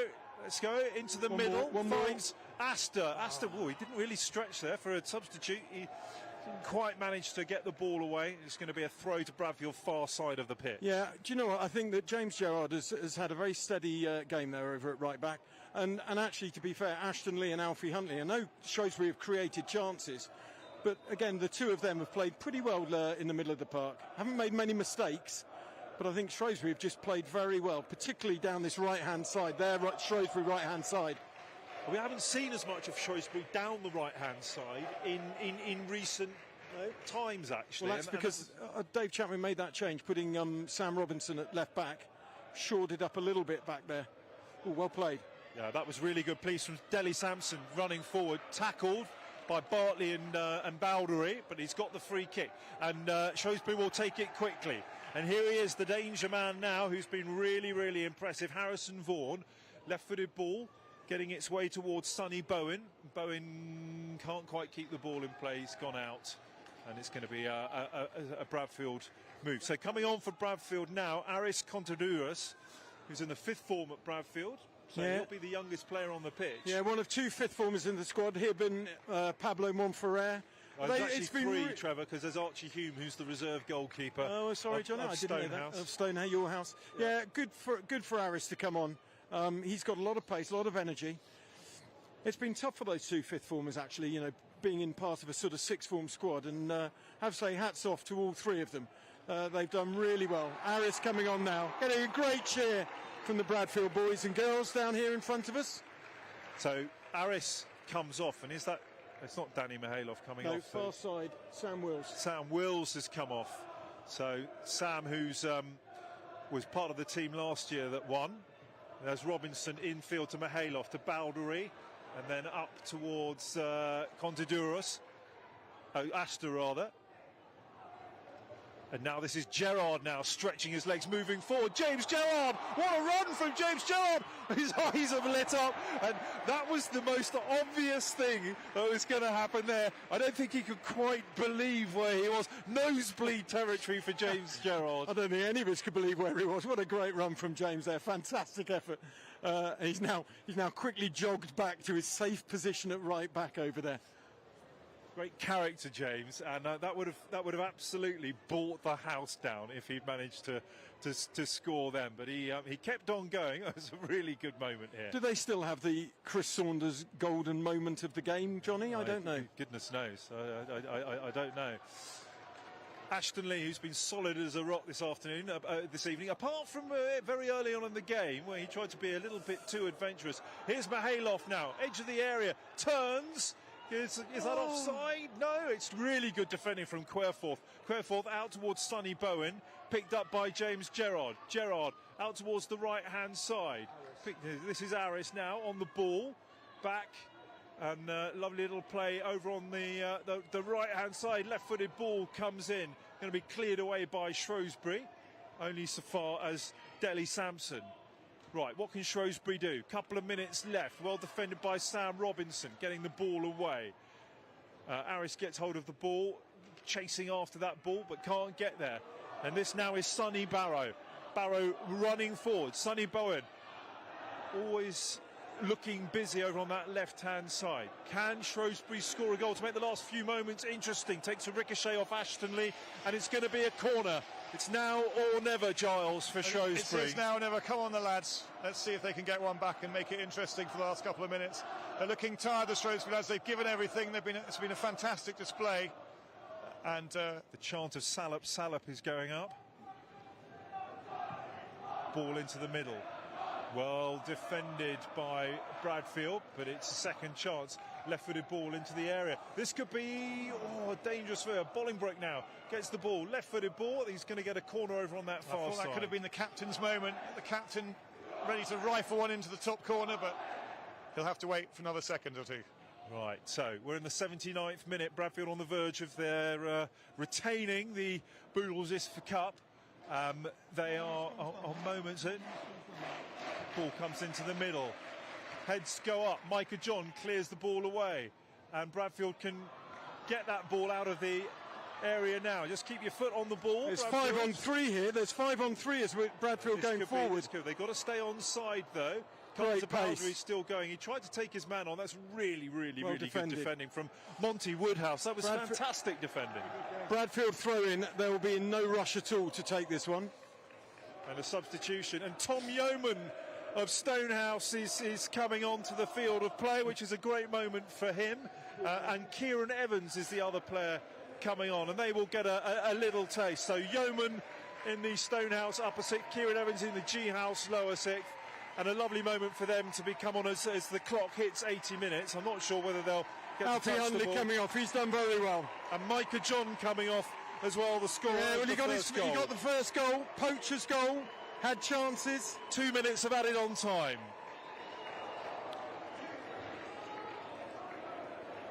So Bradfield within grasp of back-to-back titles in the Boodles ISFA Cup, and it'll be their third victory in 4 years. Quite an achievement for Dave Chapman in his first 2 years as head It's very coach. special for him. Very special for him. James Fox standing down there as well, trying to remain composed as we enter the last few moments, and a substitution as well I think Freddie Dale's coming on. Shrewsbury. Yeah, Freddie Dale's going to come on. And Jake Van Cutsson, who's our fifth former, our year 11 lad. So he's going to come on as well for the final and it looks moment. like Give them all a run out. I think Yee's coming on. Now, Yee, I remember showing Yee round before, just 2 days, it was just after COVID, before he came to the school. And I said to him, what are you interested in, Yee? He said, I just want to play football, sir. And and so it's lovely to see him coming on in the final here. He's a great lad, and he's worked very hard with the second 11 coaches as well to get here. So well done to you. That's a lovely line. Just want to play football, sir. I love that. Marvellous. See the silverware, the cups just come out in the tunnel there. Of course, Bradfield won some silverware last week, Johnny. The girls' squash team. Yes, no, Trevor, Under we're 18 very squash well team aware of won the national plate final up in Birmingham. Had 3 days in Birmingham with lots of squash. Fantastic achievement for those girls. I was really proud of them. See if we can win some more silverware tonight. Not long to go. Couple of Shrewsbury minutes. now. What have they got left in terms of being able to get a goal? At least would be fantastic for them. They deserve it, to be fair. They do deserve it. They've had a lot of possession in this game. Great defending from Carter Bowdery there. Well played by him. And a throw to Shrewsbury on this near touchline. Charlie Astor up there. Carter Bowdery looked a little bit handy to me, but it's gone out for a throw. I think I've got to mark one of Carter's essays when I get home tonight. I'm teaching him period 3 tomorrow. Here's Ashton Lee back towards my man of the match, George Sapsford, who I think has been fantastic in the Bradfield goal. Made a number of very good saves. Yeah, man of the match for Bradfield, without a shadow of a doubt. Although I have to say, Sam Robinson has been excellent tonight. Scored a wonderful second goal, but in his second half role here, left back, he's done super job. So George Sapsford, outstanding tonight, absolutely outstanding. Ashton Lee's played well after a poor first touch. Back in midfield, here's Bowdery, whose engine is fantastic, still running everywhere. In midfield, Rio Bartley decides not to challenge for that ball, goes out of play. And there goes the final whistle! And Bradfield have retained the ISFA Cup. Great celebrations as the Bradfield substitutes run onto the pitch. Disappointment for Shrewsbury, but they more than play their part this evening. They will be gutted, but for Bradfield, it's back-to-back victories in the ISFA Cup. It's 3 wins in 4 years, and Bradfield football is on cloud 9 at the moment. Great performance from Bradfield, from Dave Chatwin and James Fox, but really good spirit the match played in. And it's great to see all the players shaking hands with each other after a really competitive game. Let's give the first word to Trevor Kidson from Bradfield. Oh, it's tremendous achievement. It really is. I mean, if you'd said to us back in October that we'd be here at MK again, winning the ISFA Cup again, ISFA semi-final, I don't think we'd have really believed you. The job that Dave Chatwin and James Fox have done in turning the team around, moulding the team, and just creating a really tight unit. Absolutely outstanding. I have to say, on the night, Shrewsbury were very good. Shrewsbury were very good. Missed some chances. George Sapsford in goal was outstanding. Kept Bradfield in it at 0-0 and at 1-0. And that crucial second goal from Sam Robinson. What a strike with his left foot. I mean, that was the moment that just turned the final Bradfield's way. All right, they're celebrating in front of the supporters now. Lovely scenes, but hats off to Shrewsbury and their supporters as well. And I have to say, Giles, you said early on, I wonder whether Shrewsbury are going to rue some of those missed chances. And it's great to see the Shrewsbury boys coming over and getting a really good hearty round of applause from the Shrewsbury guys. But your words proved to be pretty prophetic, actually. You know, the philosopher in me, came out. And I think one thing I would say is that, 3 years ago we lost in the final of the ISFA. We won it the year after. So maybe this was just the precursor to next year. Well, you're a lower six side predominantly, aren't you? Well, absolutely. So we've got 9 back next year, plus a few lads coming through in the junior ranks. So you never know. Hopefully we'll be competitive again. But I would also like to say what a fantastic performance from the Shrewsbury lads. They've done really well, and their coaching staff have done a fantastic job with them as well. And I think they've probably, in a way, got further than they expected this year. And obviously they didn't quite make it in the final hurdle, but well done to Bradfield. They played very well. They took their chances well, and it's been a great game of football. I've really enjoyed it. Yeah, I think the word clinical is the word that I would use, that, and that was probably the difference between the two sides. Bradfield didn't have loads of chances, but they were clinical when it mattered. Micah John in the first half just through brute force, really, more than anything, and Sam Robinson's sort of left-footed shot in the second half, that was clinical. Very sweet moment down here in front of us. Dave Chapman's just had a big high five and fist bump there with his children. And he must be very, very proud. Absolutely tremendous effort. Really, really good. Having a photo taken in front of the fans there. Yeah, pretty good spirit played. The match played in fantastic spirit. Johnny, you might have to talk through the ceremony here, Johnny. Yeah, absolutely. Well, I will do. And, you know, we're delighted that you've tuned in and been able to watch the match this evening. And the, you know,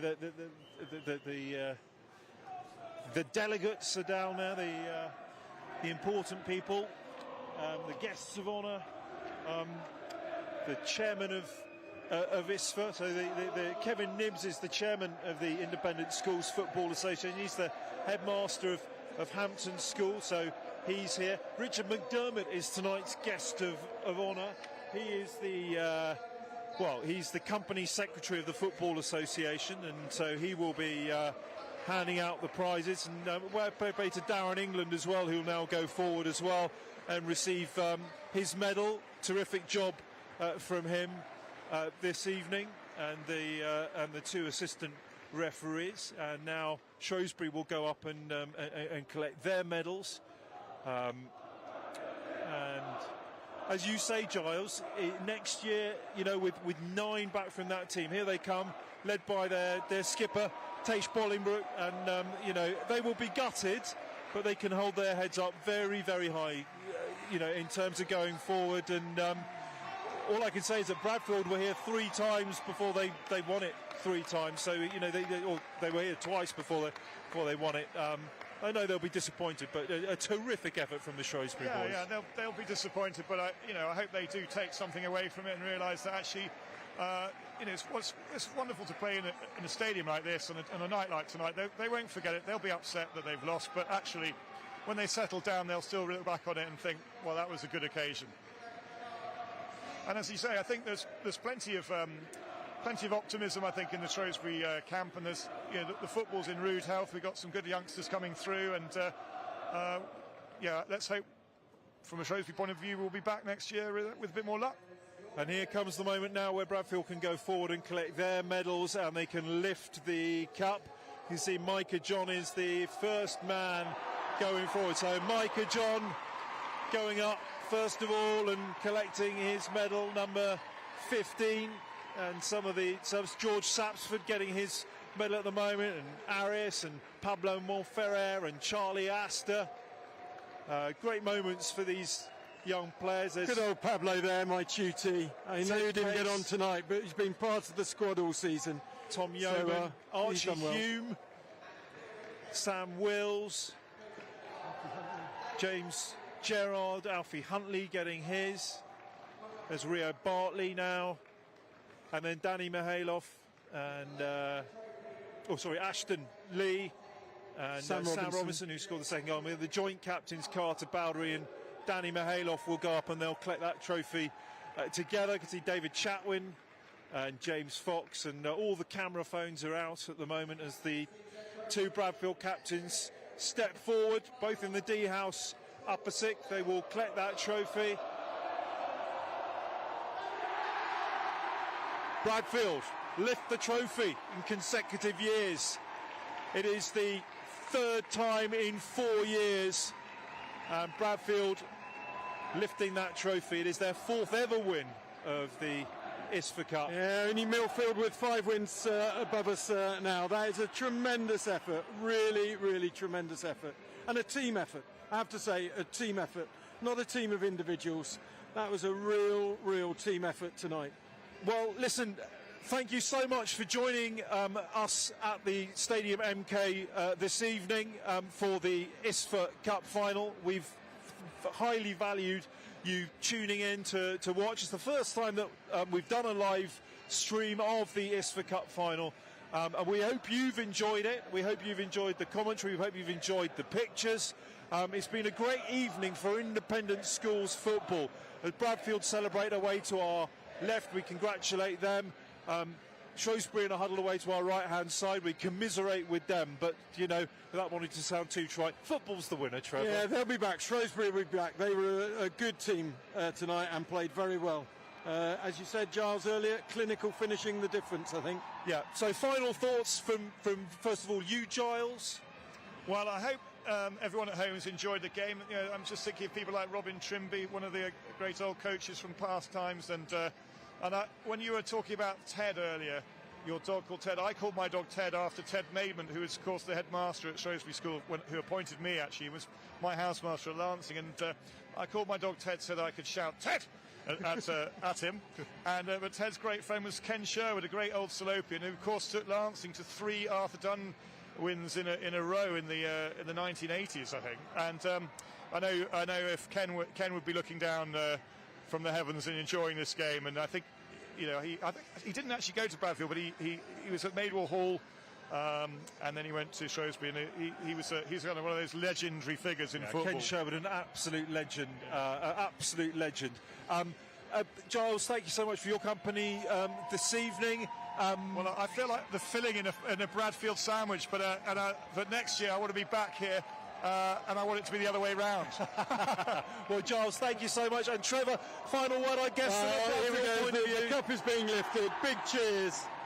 And at the end of the day, I suppose that's what it's all about, isn't it? Just being able to lift some silverware. I'm so pleased for them, for the boys, all of the squad, all of the coaching staff who are down on the pitch there as well. Absolute tremendous effort. Very, very well done. They've got an S for semi-final on Thursday, I think, Johnny. Yep. And that will be another big game as well. So no rest for them. Thank you to Giles, thank you to Trevor, and thank you wherever you are for listening. We will leave you with the pictures of Bradfield College celebrating. Congratulations to them, commiserations to Shrewsbury. Thank you very much indeed for joining us here for this broadcast of the ISFA Cup Final 2025.